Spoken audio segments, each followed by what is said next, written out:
अस्सलाम वालेकुम everyone. Aniza novel में आपका वेलकम है। आप लोग सोच रहे होंगे कि मैं नॉवल जल्दी अपलोड ही नहीं कर रही हूँ। सो मैं बता दूँ, मैं ज़रा मसरूफ़ थी, इसलिए मैं नॉवल नहीं अपलोड कर पा रही थी। अब इंशाल्लाह अब मैं रोज़ अपलोड करते रहूँगी नॉवल, और सरप्राइज़ एपिसोड भी आपको देते रहूँगी, जैसे अब दे रही हूँ एक सरप्राइज़ एपिसोड। सो आप लोग बस चैनल को सब्सक्राइब कीजिएगा, शेयर कीजिएगा, लाइक कीजिएगा। सो करते हैं अब नॉवल स्टार्ट। नॉवल नेम है इंतकाम इश्क बाय माहिन मलिक, एपिसोड 3। माजी। आर्यन बेटा, आप जाके चेंज करके आओ, मैं खाना लगाती हूँ। ओके मम्मा। वो खाना लगा रही थी, इतने में उनका मोबाइल बजा था। मैंने कितनी बार कहा है ज़हीर, मुझे कॉल नहीं किया करो, मैं नहीं चाहती ऐसा कुछ भी। प्लीज़ मेरी लाइफ को और मुश्किल मत बनाओ। ये कहते ही फातिमा बेगम ने कॉल काट कर मोबाइल रखा था जब उनकी नज़र आर्यन पर पड़ी थी। अरे वहाँ क्यों खड़े हो आप, यहाँ आए, खाना खाते हैं। उनके लहजे में मोहब्बत झलक रही थी। इन आर्यन चेयर को खींचे बैठा था, मगर वो खाना नहीं खा रहा था। क्या हुआ बेटा, आप खाना क्यों नहीं खा रहे, कोई परेशानी है? वो फिक्रमंद लहजे में बोली। मम्मा आप क्यों उदास है, मुझे बताइए, मैं आपकी मदद करूँगा। इन्हें यकीन हो गया था कि आर्यन इनकी तमाम गुफ्तगू सुन चुका है, मगर इसे छोटे से शहजादे की हिम्मत पर वो खुशी से फूले नहीं समा रही थी। मम्मा की जान, आपकी मम्मा बिल्कुल भी उदास नहीं है, और फिर जिस मम्मा के पास आपके जैसा इतना प्यारा और खूबसूरत शहजादा हो, भला वो क्यों उदास होगी? फातिमा बेगम ने उसका माथा चूमा था। सच्ची मम्मा आप उदास नहीं है? उसने फिर सवाल किया। वो अपनी बेटी की मासूमियत पर सदके बारी जा रही थी। मुच्ची मम्मा के शहजादे, चले अब खाना खाएं। हाल मैं बहुत खुश था कि वो खुश रहने लगी अब, मगर ये मेरी गलतफहमी थी। अगली सुबह जब वापस हॉस्पिटल पहुंचा तो मैंने लोगों का हुजूम देखा। मुझे कुछ गलत महसूस हुआ। मैंने नज़रें घुमाई और मम्मा को ढूंढने की कोशिश की, मगर अगले ही लम्हे मुझे इस हुजूम में ज़मीन पर उनका दुपट्टा गिरा हुआ नजर आया। मैं भागता हुआ वहाँ तक पहुँचा। माजी, मम्मा हटिए, मुझे मेरी मम्मा के पास जाना है। मगर अगले ही लम्हे मेरी सांसें साकित हुई थी। मेरे पैरों के नीचे से जैसे ज़मीन खींच ली थी। जब मैंने अपनी माँ को ज़मीन पर पड़े देखा, वो खून में लथपथ भी थी और अपनी आखिरी सांसें गिन रही थी। उनके कपड़े जगह जगह फटे हुए थे और लोग खड़े बस तमाशा देख रहे थे। मैंने उनका दुपट्टा उठाया, उनके वजूद को ढाँप दिया और उनका सर अपनी गोद में रखा। मेरा दिल शिद्दत से फटने को था उनकी ऐसी हालत देखकर। मम्मा उठिए, आंखें खोले, देखिए आपका आर्यन आया है। आपने प्रॉमिस किया था आप कभी मुझे छोड़ के नहीं जाएंगी, फिर अब आप ऐसा क्यों अपना प्रॉमिस तोड़ रही हैं? मेरा कोई भी नहीं है आपके सिवा। मम्मा उठ जाइए, आपका आर्यन नहीं रह सकता आपके बिना। मैं आपसे बहुत मोहब्बत करता हूँ मम्मा। मैं पागलों की तरह चीखता हुआ बस उससे उठने की मन्नतें किए जा रहा था। जरा सी आंखों को जनबीज दी और मेरी रुकी हुई सांसें चल पड़ी, मगर अगले ही पल उन्होंने एक गहरा सांस भरा था और वो दूर चली गई थी। मुझे उनके चेहरे की नरम सी मुस्कुराहट थी। वो छोड़ के चली गई थी अपने आर्यन को। नहीं किया उन्होंने अपना वादा पूरा, वो भी बाबा की तरह मुझे अकेला छोड़ के चली गई। मेरे आंसू उनके चेहरे पर गिर रहे थे। मैं होश में नहीं था। मेरे आस पास आवाज़ें आना बंद हो गई थी। मेरे इर्द गिर्द अंधेरा छा गया था। मेरी दुनिया वीरान हो गई थी। मैं घर कैसे पहुंचा, मम्मा की तफ्तीन कैसे हुई, मुझे खबर ना हुआ। मैं सदमे में 11 साल की उम्र में एक बार फिर यतीम हो गया था। इस दिन मम्मा का 40वां था जब एक आदमी बैठक में आया था। मैं वही मौजूद था जब उसने चाचू से कहा, यस सर, आपका शक बिल्कुल ठीक था। ये सब किया धरा ज़हीर दुर्रानी का ही है। मैंने पूछताछ कराई है और मालूम हुआ है कि ये उनके पीछे पड़े थे। मरहूम बात नहीं करती थी, मगर ज़हीर उनके रास्ते में आता था। और जिस दिन ये सब हुआ, लोग जब इस वार्ड में पहुंचे तो वहाँ ज़हीर दुर्रानी थे। उसके हाथ में चाकू था और कपड़ों पर खून लगा था। सब ज़हीर दुर्रानी नहीं किया है। मेरे दिमाग में घंटी बजी थी और मुझे वो फ़ोन कॉल याद आया। तब मैंने चाचू को बताया और चाचू ने पुलिस से कहा कि उनको ज़हीर दुर्रानी चाहिए, मगर तुम्हारा बाप पता नहीं कहाँ जाके छुपा था। हमें वो नहीं मिला और वक्त गुजरता चला गया। पुलिस ने केस बंद कर दिया, मगर मेरे दिल में जो नफ़रत थी, जो बदले की आग थी, वो बढ़ती जा रही थी। मैंने कुछ लोगों को दुर्रानी साहब के पीछे लगाया। वो मिल भी गए थे, मगर जिस बस से वो जा रहे थे उसका एक्सीडेंट हो गया, मगर वो वहाँ से भी बच गया था। और फिर मुझे खबर मिली वो यहाँ है इस शहर में, और मैं यहाँ पहुँच गया। उसने मुड़कर हयाम को देखा था। उसके चेहरे से साफ वाज़ेह हो रहा था कि वह इस बारे में कुछ नहीं जानती। मुझे किसी भी हाल अपना बदला लेना चाहिए था। वो पाताल में भी जाके छुप जाता, आर्यन मुल्क उसको सज़ा ज़रूर देता, वहाँ से भी ढूंढ निकालता मैं उसे। मगर फिर मेरी तलाश ख़त्म हुई। वो मज़ीद कुछ बोलता हयाम बोल उठी, तो क्या वो सब एक ड्रामा था? क्या वो मोहब्बत भी इस बदले का हिस्सा थी जिसका तुम दावा किया करते थे? वो तो एक तौफक के बाद फिर बोली थी, बिल्कुल। एक लफ्ज़ी जवाब आया और छन्नाक की आवाज़ आई थी। उसका दिल बेतहाशा टुकड़ों के से बिखर गया था। तो तुम मुझसे मोहब्बत नहीं करते? हयाम ट्रांस की कैफियत में बोली। मोहब्बत? और वो भी उस लड़की से जिसकी वजह से मेरी माँ की मौत हुई, जिसकी वजह से मैं पल पल अजियत में गुजरा। मैं उस घटिया शख्स की बेटी से कभी मोहब्बत नहीं कर सकता, और तुम भी इसकी ही औलाद हो हयाम दुर्रानी, उस जैसी ही। वो इंतहाई मकरूरियत से बोला। हयाम को ऐसा लगा उसके कानों में पिघला हुआ शीशा उंडेल दिया। वो आंखों में बेयकीनी लिए उसे ही तक रही थी। मगर जो भी था, तुम्हारी लड़ाई मेरे ख़ानदान से थी, तो तुमने मेरा इस्तेमाल क्यों किया? तुमने मेरे साथ वो मोहब्बत का ढोंग रचाया है कि क्यों? वो रोती हलक के बल चिल्लाई थी। मेरी दुश्मनी तुम्हारे बाप से है। इसे तकलीफ़ देने में इतना मज़ा आता है जितनी तकलीफ़ उसे अपनी बेटी को तकलीफ़ में देखकर होती है। वो इसके लिए ज़रूरी था ये मोहब्बत का खेल खेलना। अब तुम्हारा बाप भी तड़पेगा, बिल्कुल वैसे ही जैसे मैं तड़पा हूँ अपनी माँ को देखकर। आंखों में आंसू लिए वो इसे बेयकीनी से देख रही थी। चेहरे पर कर्ब के साए लहराए थे। तो तुम्हें कभी मोहब्बत हुई नहीं थी मुझसे? उसको अपनी आवाज़ किसी खाई से आती सुनाई दी, और फिर उसे खुद कलामी में थी, जैसे खुद को यकीन दिला रही हो कि उसे बस ख्वाब दिखाए गए थे। ये नहीं कहा गया था कि पूरे भी होंगे।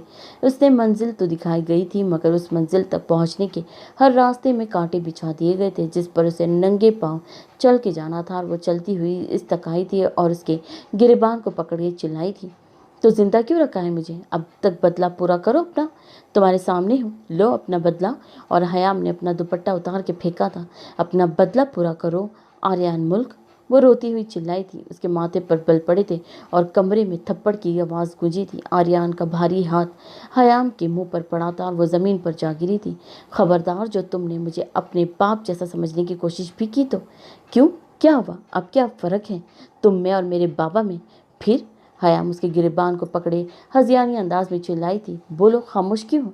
बदला लेना था ना तुम्हें, इसलिए यहाँ लाए थे, तो कर लो बदला पूरा और मार डालो मुझे। आर्यन मुल्क, तुम्हारे धोखे ने मुझे सिर्फ मेरी रूह को जलाया है, मगर मेरा वजूद अभी भी सांस ले रहा है। आर्यन मुल्क, उसे ख़त्म कर दो।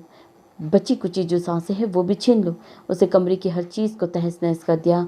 काफ़ी सारे कांच उसके हाथ में पेवस्त हुए, मगर वो चीखती हुई सब कुछ बर्बाद कर रही थी। आर्यन को वो कोई जुनूनी लग रही थी। आखिर वो थक हार कर ज़मीन पर बैठ गई। आर्यन चलता हुआ अस्तकाया, तकलीफ़ हो रही है? आर्यन ने इसे तनफ्फुर से देखा। आंखों में छलकती तकलीफ़ और बेतहाशा दुख। हयाम ने अपना मुंह मोड़ा था। जब ख्वाब रेजा रेजा होते हैं तो ऐसी ही तकलीफ होती है जैसे तुम्हें हो रही है। उसके लहजे में संजीदगी थी। वो हुनूर सर नीचे झुकाए बैठी थी। मैं भी ऐसी ही अजियत से गुजरा हूँ पिछले 20 सालों से। तो तुम अभी से हार गई, मगर मेरा सोचो, मैं तो पता नहीं कब से अकेले इस अजियत से लड़ रहा हूँ। हयाम ने नजरें अपने जख्मी हाथ से उठाए उसे देखा। उसकी आंखों में मौजूद दर्द की शिद्दत, दिल चीरती अजियत। हयाम के दिल को कुछ हुआ था। मैं नहीं मानती तुम्हारी झूठी कहानी को आर्यन मुल्क। मेरे बाबा कभी किसी औरत जात की इज्जत को पामाल नहीं कर सकते। वो धीमे मगर पर एतमाद लहजे में बोली, मगर तुम्हें बदला लेने की वक्त नहीं करनी पड़ती तो तुम मुझसे मोहब्बत का ड्रामा करके छोड़ देते। यकीन करो आर्यन मुल्क, मैं पल पल सिसकती, रोती, तड़पती, मगर मुझे मौत ना आती। तो तुम भी यही चाहते हो? वो रोती हुई से मशवरे दे रही थी। उसका एक एक लफ्ज़ आर्यन को चाबुक की तरह लग रहा था।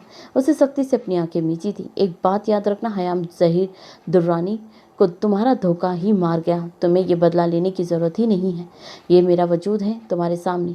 मेरी रूह तुम्हारी मोहब्बत के धोखे में मारी गई। तुमने मार दिया मुझे आर्यन मुल्क, खुश हो जाओ, तुम्हारा बदला पूरा हो गया। इसके बाजू को हिलाए पागलों जैसे बोल रही थी। आर्यन के चेहरे पर तंजिया मुस्कुराहट आई थी।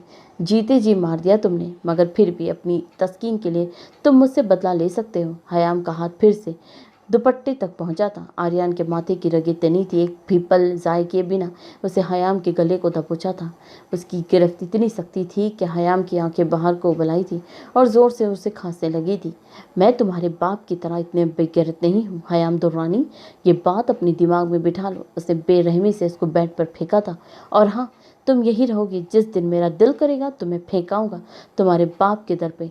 तुम्हें मार भी सकता हूँ, मगर तुम्हें मरा हुआ देखकर उसे इतनी अजियत नहीं होगी जितने तुम्हें जिंदा देख के होगी। पल पल तड़पेगा वो अपनी बेटी को अजियत में देखकर, और तब जाके मेरे इतने सालों की मेहनत पूरी होगी। उसके इरादे सुने वो सख्ते में आई थी।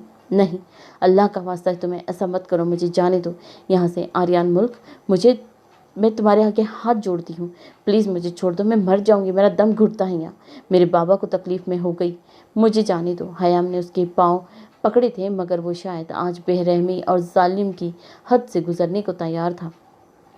हयाम के हाथ अपने पाँव से परे हटाते उसके करीब बैठते वो सरगोशी में बोला था, यही अब से तुम्हारी किस्मत है हयाम दुर्रानी, यही सहना है तुम्हें अब तुमने, इसलिए तुम रो, चीखो, चिल्लाओ, यही मर जाओ, मुझे फ़र्क नहीं पड़ता। हयाम ने उसका वो रूप देखा था जो शायद उसने ख्वाब में भी नहीं सोचा था, मगर यही हकीकत थी। वो रोती चिल्लाती रही, मगर वो बेरहम बने कमरे को लॉक किए जा चुका था। अपने कमरे में दाखिल होते उसने दरवाज़ा बंद किया। इसमें खड़े होने की सकत नहीं बची थी। वो ज़मीन पर ही बैठता चला गया, अपना सर घुटनों में टिकाए वो इसी पोजीशन में बैठा रहा। अपनी मोहब्बत को खुद अपने हाथों से कत्ल करने वाला शायद वो पहला शख्स था। अपनी मोहब्बत को खुद बदले का नाम दे आया था, खुद इस लड़की को अजियत में मुब्तला करके आया, जिसे वो एक कांटा भी चुभने नहीं देता था, जिसके तहफ़्फ़ुज़ के लिए वो दिन रात उसके साथ साए की तरह रहता था। आज खुद अपने हाथों से सब बर्बाद करके आया था और सब हार आया था। वो आंखें बंद किए हयाम की कई बातें सोच रहा था। जब उसे याद आया वो कमरे से निकलता चला गया।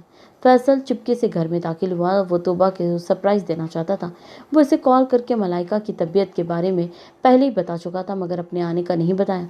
वो अभी फ्रेश होकर आई थी, अपनी पैकिंग मुकम्मल किए इसे कॉफ़ी की तलब हुई थी, जो उसे सिर्फ एक बार पी थी, वो भी हमज़ा के साथ, जब वो कॉलेज से वापस आई थी और कॉफ़ी का सामान पहले ही मुलाजमा से मंगवा चुकी थी। मोबाइल पर कॉफ़ी बनाने की वीडियो ओपन किए वो कॉफ़ी बनाने में जुट गई थी। वो अपने काम में इस कदर मगन थी कि अपने पीछे खड़े फैसल तक को महसूस ना कर सकी, और फैसल भी बड़े गौर से उसकी हर कार्रवाई देख रहा था।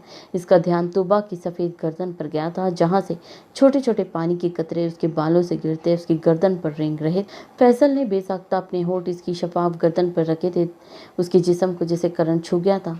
फैसल, आप? उसकी ज़बान लड़खड़ाई थी। फैसल मुस्कुराया था। ऐसे कोई डराता है क्या किसी को? इससे मसूई गुस्से से घुरा था।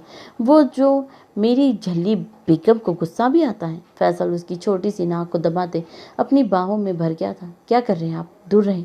उसकी मज़ामतें शुरू हुई थी, मगर वो शायद किसी और ही दुनिया में पहुंचा, अपनी ही 2 दिन की बेकरारी को मिटा रहा था। तुबा को अपनी गर्दन पर जा बजा उसके होठों के लम्स से महसूस हो रहे थे। सांसें उथल पुथल हो रही थी, मगर मुकाबिल को तरस नहीं आया था। मैं नाराज़ हो जाऊंगी, फैसल छोड़े मुझे। फैसल ने चेहरा ऊपर किए उसे घुरा था। धमकी दे रही हूँ? आवाज़ में रौब था। नहीं, मैं बता रही थी सिर्फ। तुबा के चेहरे पर मासूमियत आया थी, और एक बार फिर फैसल अपनी दिल उसकी मासूमियत में डूबता महसूस हुआ था। हो जाओ, मना लूँगा, बहुत तरीके हैं मेरे पास, वो इतराते हुए बोला। जैसे कि? तुबा के सवाल पर इसके मूँछों तले अनाबी लब मुस्कुराए थे, और कुछ समझती फैसल ने उसके होठों को निशाना बनाया था। तुबा की सांसें अटकी थी। उसे फैसल पर मुक्के बरसाने शुरू कर दिए थे, मगर वो अपनी तशनीगी मिटाने में मसरूफ़ ये भी भूल गया कि छोटी सी जान की जान पर बनी हुई है। वो खुद पर कंट्रोल करते दूर हुआ था, और तुबा मौका पाते ही कुछ बोले भी गैर वहाँ से फरार हो गई थी। उसे अपने पाँव के पास कुछ महसूस हुआ था। हयाम ने डरते डरते हुए सर उठा के देखा तो मगर आर्यन मुल्क को फर्स्ट एड बॉक्स लिए अपने पास खड़े देख वापस से अपना सर घुटनों में गिरा लिया। वो अभी बगैर कुछ बोलते उसके पास ज़मीन पर बैठ गया था और हयाम का हाथ पकड़े उसके ज़ख्मों का मुआयना करने लगा। वो शख्स भी अजीब था। वो पहले शख्स था इस दुनिया में जो बदला लेना चाहता था और ज़ख्म भी देता था, मगर फिर खुद ही इन ज़ख्मों पर रहम मरहम भी रखता था। हयाम ने बेदर्दी से अपना हाथ उसके हाथ से झटका। खबरदार आर्यन मुल्क, अगर अब तुमने मुझे छूने की भी कोशिश की तो मैं तुम्हारी जान ले लूँगी। अब ये दिखावा किस बात का है? पहले ज़ख्म देते हो, फिर मरहम लगाते हो। क्या साबित करना चाहते हो कि खामोश हो जाओ? लड़की, मुझे तुम्हारे ज़ख्मों पर मरहम रखने का कोई शौक़ नहीं है, मगर नए ज़ख्म देने के लिए पुराने ज़ख्मों को ठीक होना ज़रूरी है। इसे लगा था जैसे किसी ने उसका दिल पैरों तले रोन दिया हो। उसकी आंखों से टिप टिप आंसू बहने लगे थे। आर्यन मुल्क उसके हाथ को अपने हाथ की मजबूत गिरफ्त में पकड़े पट्टी कर रहा था। हयाम ने हाथ छुड़वाने की कोशिश ही नहीं की थी। वो बस खामोशी से बैठी अपनी किस्मत पर शौक मना रही थी। उसके दिल में जो एक उम्मीद का दीप अभी भी जल रहा था। आर्यन मुल्क ने उसे बेदर्दी से चकनाचूर कर दिया। तुम्हें खौफ नहीं आता क्या? इस जात से? वो घुटी घुटी आवाज़ में से सवाल कर रही थी, मगर नज़रें अब भी किसी गैर मरई नुक्ते में जमी थी। हयाम के सवाल पर आर्यन के हरकत करते हाथ रुके थे। किस बात का खौफ? मेरे सब्र को आजमाने का खौफ। आर्यान उसकी तरफ देखा तो दोनों की नजरें मिली। अगर तकलीफ में वो थी तो खुश आर्यान भी नहीं था। वो दोनों के दिलों में छुपे दर्द आंखों में झलक रहा था। नहीं, आर्यान के एक लफ्जी जवाब पर हयाम रुख मोड़ गई। मगर बहुत जल्द ये खौफ महसूस होगा तुम्हें आर्यान मुल्क। याद रखना, हयाम के लहजे में तल्खी थी। बद्दुआ दे रही हूँ? नहीं, क्योंकि तुम्हें मेरी बद्दुआ नहीं, मेरा सब्र लगेगा, मेरे आंसू लगेंगे। तुम्हें रोते हुए अपने हाथों से चेहरे को छुपाया था। आर्यान के चेहरे पर तलक मुस्कुराहट आई थी। तो तुम भी ऐसी ही अजियत को काटोगी, याद रखना। उसकी सिसकियां कमरे में उभरने लगी थी। जिसकी माँ उसकी नज़रों के सामने ऐसी जहन्नम से जैसी दुनिया में अकेला छोड़ गई हो, उसे तुम अजियत के खौफ से नहीं डरा सकती हयाम दुर्रानी? उसके लहजे में ऐसा कुछ था। हयाम उसकी तरफ देखने पर मजबूर हो गई। खाना खा लोगी तो इस कैद में रहने की ताकत मिलेगी, वरना अपने बाप से मिले बगैर ही मर जाऊंगी। वह सफाकी से हद कर गया था। हयाम के चेहरे पर तंजिया मुस्कुराहट आई थी। ये सांसें फ़कत तारीजी है आर्यन मुल्क, तुम्हारे इस धोखे के बाद मैं जिंदा ही नहीं। जाओ अब तुम यहाँ से। मुझे ये कैद भी कबूल है, मगर मैं मेरे रब के फैसले की मुंतज़िर रहूँगी। मकाफ़त अमल दिखाऊंगी तुम्हें। आर्यन मुल्क खुद को चादर से ढांपते वो वहीं ज़मीन पर ही लेट गई। वो शिकस्ता दिल के साथ कमरे से बाहर निकल गया। हयाम की बातें इसके दिमाग पर हथौड़ी बरसा रही थी। इसका दिल फट रहा था। ये मैं और ये मेरा खुदा जानता है हयाम की किस अजियत से गुजरा हूँ। आर्यन ने अपनी आंखें साफ की थी। मुलाजमों को हिदायत देता वो हवेली से बाहर जा चुका था। तुबा यार, दरवाज़ा खोलो, इस बार पक्का सॉरी, अब कभी तंग नहीं करूँगा, एक बार बाहर आ जाओ। फैसल आधे घंटे से उसकी मन्नतें कर रहा था, मगर ना तुबा मैडम का गुस्सा ख़त्म हो रहा था और ना ही उसका कोई मूड था बाहर जाने को। मगर मैं नाराज़ हूँ आपसे। नहीं आओगी बाहर? जाए आप यहाँ से। अंदर से आती है नाराज़गी में डूबी आवाज़ फैसल को अब गुस्सा दिला गई थी, मगर वो गुस्सा करके उसे और नाराज़ नहीं करना चाहता था। उसके दिमाग में तरकीब आई। Tuba open the door, it's last warning. Faisal का लहजा सख्त हुआ था, मगर वो भी बजिद थी। अरे भाई आप कब आए? और तुबा की नादानी, वो दौड़ी हुई कमरे से बाहर आई थी, मगर वहाँ फैसल को दांतों की नुमाइश करते देख सब समझती वापस कमरे की तरफ भागी। मगर इससे पहले ही फैसल ने उसका बाजू दबोचा था। अब कहाँ जाने मन, बहुत तंग कर लिया तुमने। मैं नाराज़ हूँ आपसे, इसलिए छोड़ी मुझे। तो ठीक है, मना लेता हूँ। वो भी अपने तरीके से, फैसल मायनी खेजी से बोला था। इसे फ़ौरन अपने हाथों से होठों को कवर किया था। फैसल ने उसकी मासूम सी अदा पर जी जान से कहका लगाया था।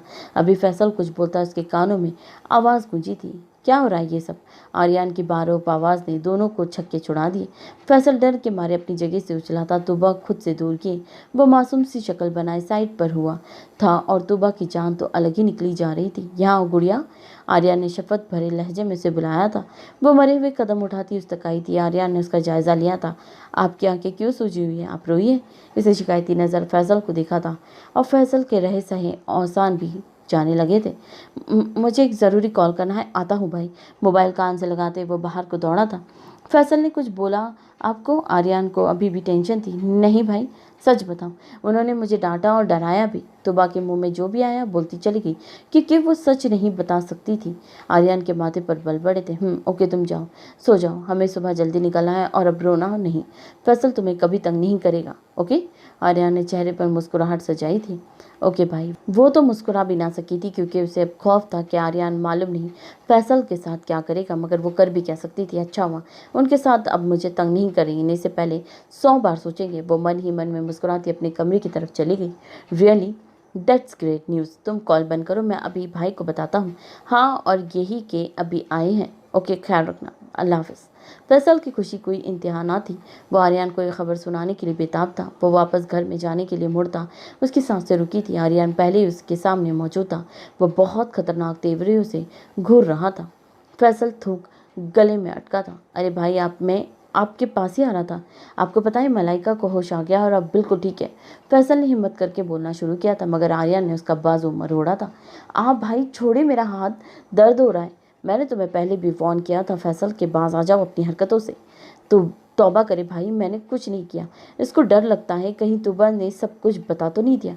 उफ, ये लड़की मरवाएगी मुझे। फैसल को अपनी जलती महसूस हुई थी। आर्यन ने जलता सिगरेट इसके बाजू पे लगाया था। फैसल के मुंह से सिसकी निकली थी। अगर आज के बाद मेरी बहन को रुलाने की कोशिश की या डराने की और तंग करने का सोचा भी तो then I will shoot you. Faisal Shah, Aryan मुल्क के लिए उसकी बहन सबसे ज़्यादा ज़रूरी है। इसे कोई डराए या तंग करे, आर्यन मुल्क उसकी जान ले लेगा, समझे तुम? फैसल ने सारी बात खामोशी से सुनी थी। उसे तोबा पे इंतहा का गुस्सा आया था जिसने झूठी शिकायत की थी। इसे दुख आर्यन पर भी हुआ था जिसने आज जिसे जिंदगी में पहली बार तकलीफ दी थी। आर्यन ने उसका बाजू छोड़ा था। फैसल चुपचाप खड़ा रहा। गाड़ी निकालो, हॉस्पिटल जाना है। फैसल कुछ भी बोले बगैर कार निकालने चला गया। आर्यन गार्ड्स को हिदायत देता गाड़ी में बैठा था। सारे रास्ते कार में खामोशी रही थी। फैसल का मूड हद दर्जा बिगड़ चुका था जिसका आर्यन ने कोई खास नोट्स नहीं लिया था। वो दोनों अभी हॉस्पिटल पहुंचे थे जहां मलाइका ने इस वर्दी वाले की बैंड बजा के रखी हुई थी।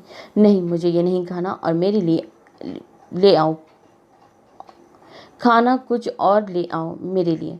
मलाइका ये जुमला अभी 11वीं बार बोल रही थी। क्या मुसीबत है यार, वकास ने मुंह बनाया था। मैं थक गया हूँ, मैं कहीं नहीं जा रहा। वकास की शक्ल रोने वाली बन गई थी।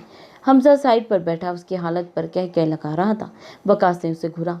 और करो मोहब्बत, बहुत शौक था आशिक बनने का, अब रोनी शक्ल क्यों बना गई है।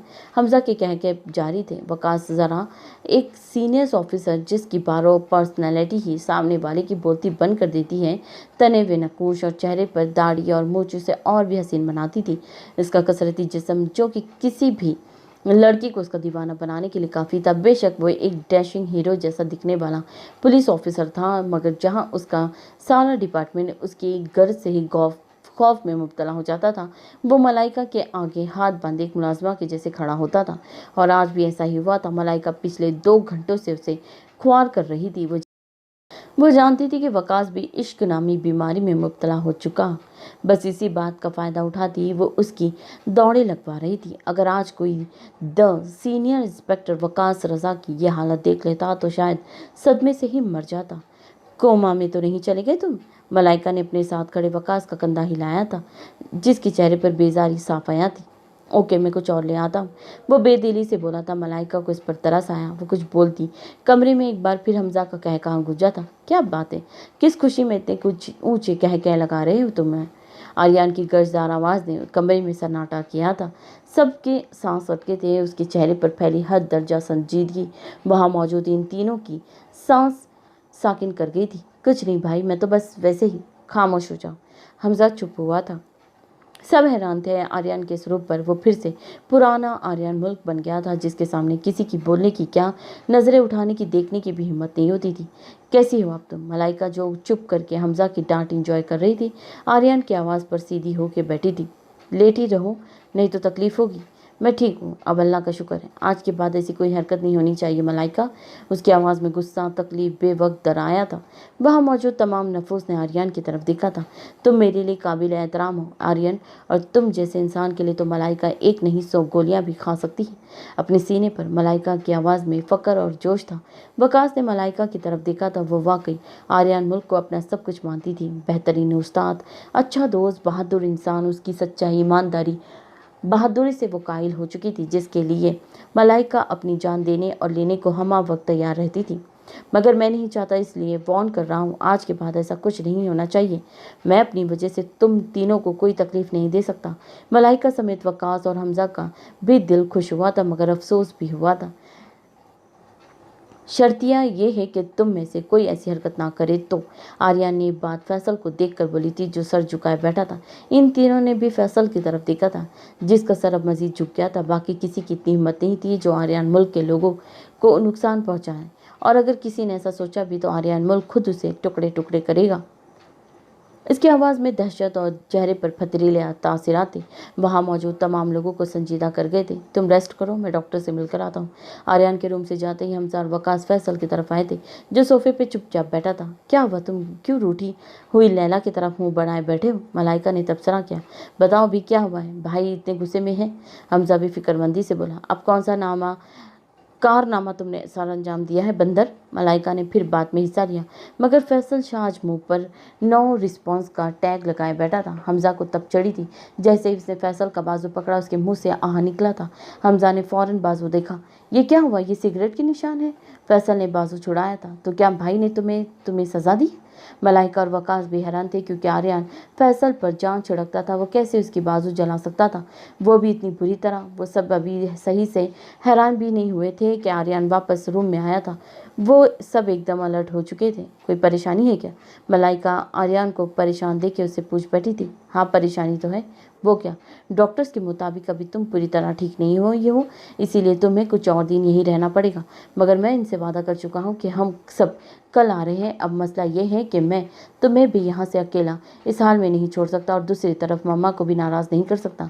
वो वाकई परेशान हुआ था। तो ठीक है, तो भाई को कोई इतना बड़ा मसला नहीं है, मैं रुक जाता हूँ मलाइका के पास, आप लोग जाएं। मलाइका के अल्फाज अभी मुँह में ही थे कि हमजा ने लुकमा दिया, मगर आर्यन की घुरी ने इसे चुप करवाया। वो सब जानते थे हमजा बस कोई बहाना करके यहाँ रुकना चाहता था, मगर आर्यन के मुताबिक उसका वहाँ जाना सबसे ज़्यादा ज़रूरी था।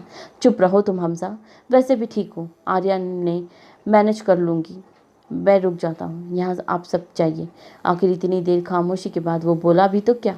वैसे मेरा भी वहाँ जाने का कोई मूड नहीं है। आर्यन की घुरी पर फैसल ने तफसील दी थी। नहीं, तुम भी जाओ, मैं अकेली रह सकती हूँ। तुम्हें क्या मसला है मेरे रुकने से? मगर मुझे यहाँ कुछ काम भी है तो मैं रुक जाता हूँ। फैसल तुम जाओ भाई के साथ। हमजा सरत से बोला। नहीं तुम जाओ। नहीं तुम, नहीं तुम दोनों ही जाओगे, मलाइका चीखी थी। तुम्हें क्या मसला है मेरे यहाँ रुकने से? हमजा की तेवरी चढ़ी थी। तो तुम यहाँ आखिर रुकना क्यों चाहते हो?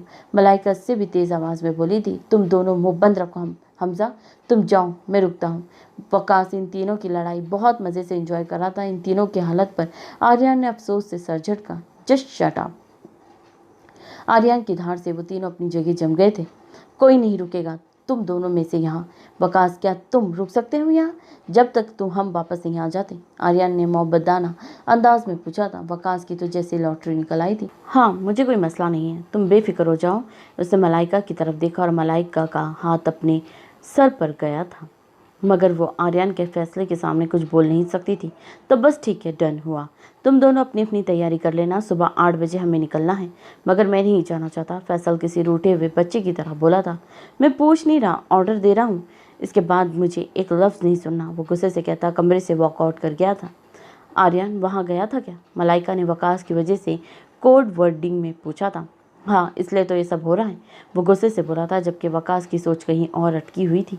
सुबह के 7:30 बज रहे थे और वो दोनों इस वक्त आर्यन के घर में मौजूद थे। मलाइका से वो पहले ही मिलकर आ चुके थे। हमजा की नज़रें तोबा को ढूंढ रही थी, जो इस वक्त किचन से चाय लिए उनके ही पास आ रही थी। अस्सलाम वालेकुम भाई, कैसे हम? तोबा ने मुस्कुराते सलाम किया था और आज बहुत खुश थी। आज फाइनली वो अपने दूसरे भाई से मिल भी रहे थे। मैं कार में वेट कर रहा हूँ भाई, आ जाइए तो आ जाना, फैसल तल्खी से कहते उनकी आंखों से ओझल हुआ था। वो जिससे बात करने को बेचैन हुई फिर रही थी, इसने उसकी तरफ देखने की भी जहमत नहीं की थी। तुबा का दिल चाह अपनी बेकदरी पर फूट फूट कर रोए, मगर खामोश रहने में ही उसे बेहतरी लगी थी। हमजा भी फैसल की बेरुखी देख चुका था और तुबा का उदास होना, इसे फैसल पर गुस्सा आया था, मगर फैसल के बदले तेवर देखकर वो खामोश ही रहा। पहले उसे बात की तह तक जाना था। अरे क्या हुआ गुड़िया? आर्यन जो अभी घर में दाखिल हुआ था, हमजा और इसको परेशान देखकर सवाल किया था। कुछ नहीं हुआ भाई, आपके लिए चाय बना के लाऊं? वो बात को घुमा गई और हमजा को भी चुप रहने का इशारा किया था, जो कि आर्यन देख चुका था। नहीं, मेरा चाय पीने का मूड नहीं है। हमजा तुम सारे बैग्स एक कार में रखवाओ और बाहर ही मेरा वेट करो, तुम दोनों मैं 10 मिनट में आ रहा हूँ। आर्यन अपने कमरे की तरफ जा चुका था, जबकि हमजा बैग्स उठाए तुबा को अपने पीछे आने का इशारा किया था। हमजा बैग्स रखवा के फैसल के पास आया था, जो अभी भी मूड में था। क्या मसला है तुम्हारे साथ फैसल? इससे रहा नहीं गया तो इसे पूछ ही लिया। कुछ खास नहीं, इसने रुक मोड़े ही जवाब दिया। तो तुबा के साथ तुम्हारा बिहेव ऐसा क्यों है? भाई के गुस्से की सज़ा इस मासूम को क्यों दे रहे हो? फैसल के माथे पर बल पड़े थे और वो बहुत गुस्से से गाड़ी से बाहर निकले हमजा तक पहुंचा था। ये बात तुम लोग बताओ मुझे, आखिर तुम्हारे और भाई के साथ क्या मसला है? बीवी है वो मेरी, मैं जैसा भी सुलूक करूँ, तुम लोग कौन होते हो बोलने वाले बीच में? वो फैसल शाह की बीवी है। हमजा और फैसल शाह को अपनी ज़ाती मसलों में किसी भी तरह की दखल अंदाजी नहीं पसंद, इसलिए बेहतर यही है दूर रहो। फैसल को इतने गुस्से में हमजा ने कभी नहीं देखा था। वो गुस्से में ना जाने क्या बोल गया था। हमजा अभी तक उसे रिएक्शन पर शशतर खड़ा था। दूर बैठी तुबा, जो कितनी देर से सब देख रही थी, फैसल को इतने गुस्से में देखकर दौड़ती हुई हमजा तक पहुंची थी। क्या हुआ भाई, आप दोनों लड़ क्यों रहे? बताओ अपनी चहती बहन को, क्यों लड़ रहे हैं हम? वो इंतहाई खदरेपन से कहता गाड़ी का दरवाज़ा खोले अंदर बैठा था। तुबा की आंखों में भी आंसू आए थे, जिसे छुपाने के लिए वो चेहरा झुका गई थी। उसने जल्दी से अपने आंसू पहुँचे थे, क्योंकि आर्यन भी वहाँ आ चुका था। चले, वो खुश दिली से तुबा के गिर्द बाजू बांधते हुए बोला। जी भाई, वो बेदिली से बोलती कार में बैठी थी। 1 मिनट गुड़िया, हमजा सामान किस कार में रखवाया है? आर्यन के दिमाग में कुछ खटका था। भाई उस कार में, हमजा कार की तरफ इशारा करते बोला। तो ठीक है, तुम सब इस दूसरी कार में बैठो और ये सामान वाली कार ड्राइवर ड्राइव ड्राइव करेगा मगर मैं अपनी कार खुद ड्राइव कर लूँगा। फैसल उसकी बात से मुत्तफिक नहीं था, इसीलिए बोलने की कोशिश की थी। तो तुम मेरी बात मानने से मना कर रहे हो फैसल? ऐसा कुछ नहीं है। वो मुंह मोड़ गया था। तो ठीक है, तुम सब इस दूसरी कार में बैठो और ये सामान वाली कार ड्राइव ड्राइव करेगा मगर मैं अपनी कार खुद ड्राइव कर लूँगा। फैसल उसकी बात से मुत्तफिक नहीं था, इसीलिए बोलने की कोशिश की थी। तुम मेरी बात मानने से मना कर रहे हो फैसल? ऐसा कुछ नहीं है। वो मुंह मोड़ गया। तो ठीक है, चलो फिर इस कार में, और ड्राइव तुम ही करोगे। आर्यन ने नया हुक्म सुनाया था। फैसल कार का दरवाज़ा ठां की आवाज़ के साथ बंद के अंदर बैठा था। तोबा इतने गुस्से पर अंदर तक सहम गई थी। आर्यन और हमजा भी सर झटकते बैठे थे। चाचू आप यहीं बैठे, मैं रिपोर्ट्स का पता करके आता हूँ। अशर दुर्रानी साहब को लाइब्रेरी में बिठाते डॉक्टर के पास आया था। हयाम के गुमशुदा होने के बाद उन्होंने अपनी केयर बिल्कुल छोड़ दी थी, मगर अशर इनका ख्याल एक बेटे से भी बढ़कर रख रहा था।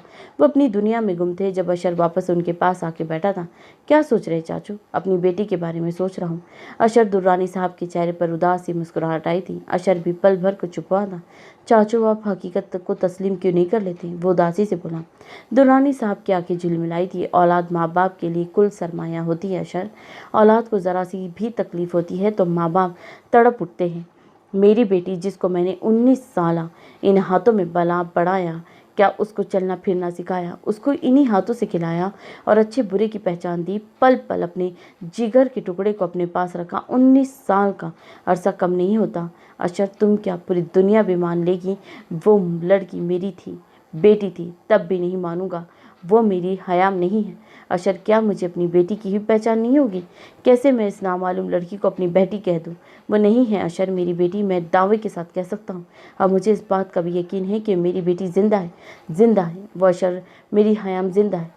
दुरानी साहब आंखों से आंसू रवानी से बह रहे थे। अशर का दिल दुखा था अपने चाचू को इस हाल में देखकर। अगर हयाम जिंदा है तो कहाँ है फिर?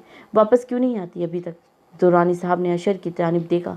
अशर के दिमाग में कुछ क्लिक हुआ। चाचू आपका मतलब है हयाम उसके पास है? दुरानी साहब ने रोते हुए हाँ में सर हिलाया।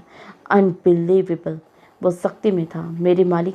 अशर के दिल में हौल उठ रहे थे। मगर चाचू आप इसे इतने यकीन से कैसे कह सकते हैं? क्योंकि हम तो ये भी नहीं जानते कि वो रहता कहाँ है।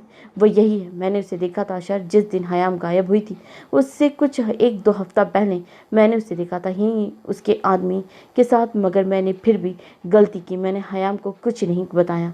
अगर उस दिन बता दिया तो शायद आज मेरी बेटी मेरे पास होती। दुरानी साहब के आंसू बहते जा रहे थे। उसे यकीन आ रहा था कि किस्मत इस तरह भी पलट सकती है। चाचू आपने हयाम को बताया क्यों नहीं? क्योंकि मुझे लगता था उसे हयाम के बारे में कभी मालूम नहीं होगा, क्योंकि इस दुनिया के मुताबिक मेरी बेटी उस हादसे में मर चुकी है। अशर और ये सब जान के परेशान होते, इसीलिए मैंने उन्हें नहीं बताया। उफ चाचू, वो आदमी आर्यन मुल्क है, कोई आम बंदा नहीं, इसीलिए हयाम की शनाख्त कराना बाएं हाथ का खेल है। आप भूल कैसे गए उस आदमी की शख्सियत का, जो पता नहीं हयाम कैसी होगी? अशर का सोच सोच के बुरा हाल हो रहा था। दुरानी साहब भी दिल बरश्ता हुए थे। अगर तुम्हारे घूरने का सेशन ख़त्म हो गया तो मेहरबानी करके यहाँ से तशरीफ़ ले जाओ, मुझे नींद आ रही है। सो जाओ ना तुम माय लेडी। किसने मना किया है? वकास भी ढीठों की तरह बोला था। मैं तुम्हारा सर फाड़ दूंगी 2 टके के वर्दी वाले। अगर कोई भी फजूल लफ्ज़ मेरे लिए इस्तेमाल किया तो बॉडीगार्ड हो, वही बन के रहो और अपना काम करो। मैं अपना काम ही कर रहा हूँ माय लेडी। बस के करीब आया था। मलाइका ने कशन उठा के मारा था। अगर एक कदम भी आगे आए तो अगली बार ये ग्लास तुम्हारे सर की ज़ीनत बन चुका होगा, समझे? ये तुम माय लेडी से लेडी डायना कैसे बन गई हो? हैरत की एक्टिंग करते हुए बोला। तुम्हारी इन चीप हरकतों से अब दफ़ा हो जाओ। मलाइका को सचमुच गुस्सा करते देख वकास भी सीरियस हुआ था। ओके जा रहा हूँ, बट एक बात बोलनी है। बोलो। I love you. बोलते ही वकास से बाहर की दौड़ लगाई थी। उसका क्या भरोसा सच में ग्लास मार दी थी तो?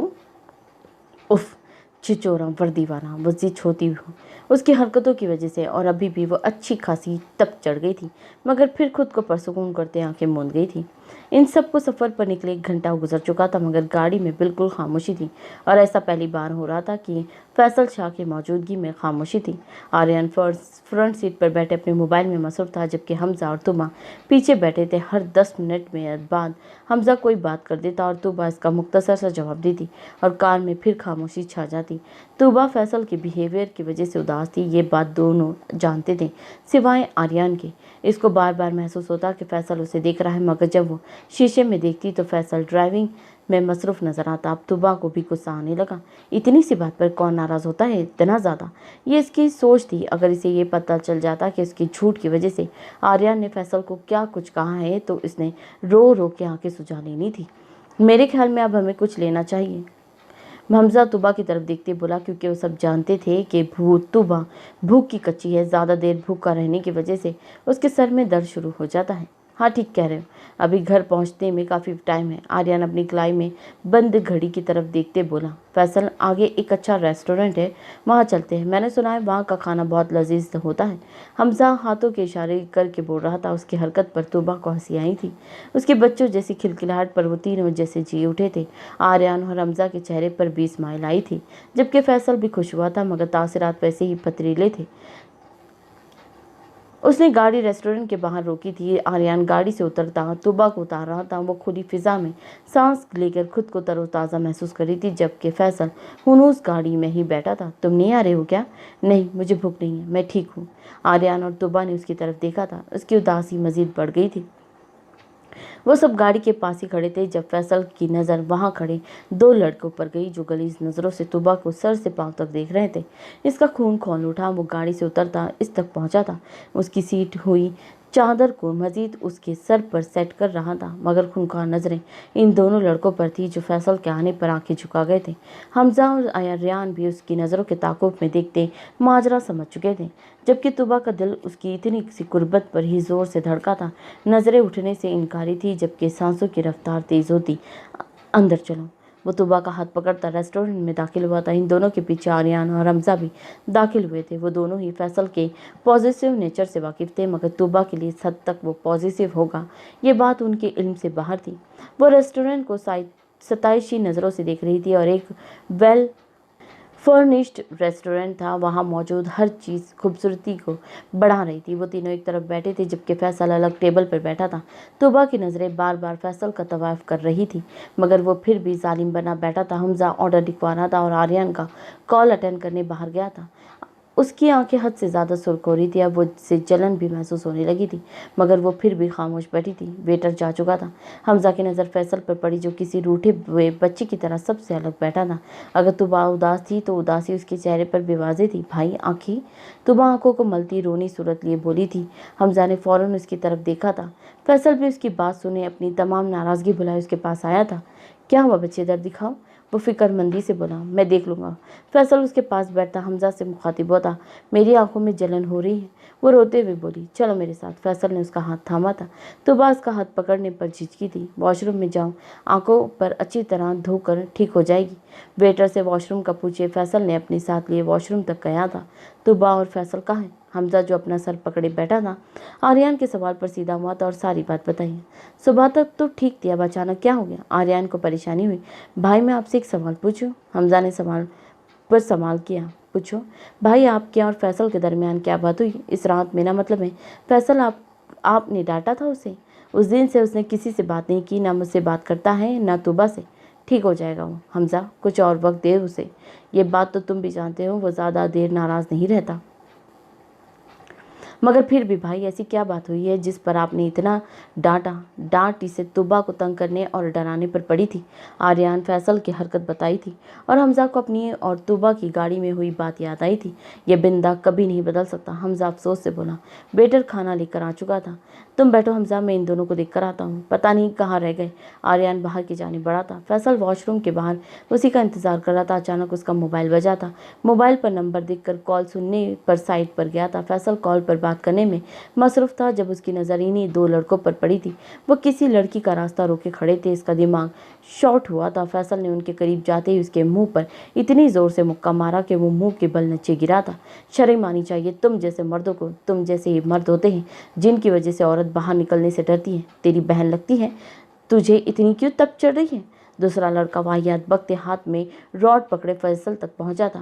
पहले वार में फैसल अपना बचाव कर गया, मगर दूसरे वार में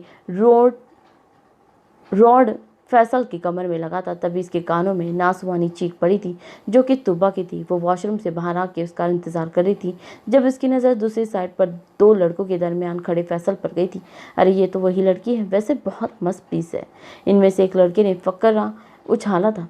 तो वो अपनी जगह सुनी हुई थी और फैसल की बस हुई थी। इसने उठते ही इन दोनों लड़कों पर लातों और घूंसों की बौछार कर दी थी।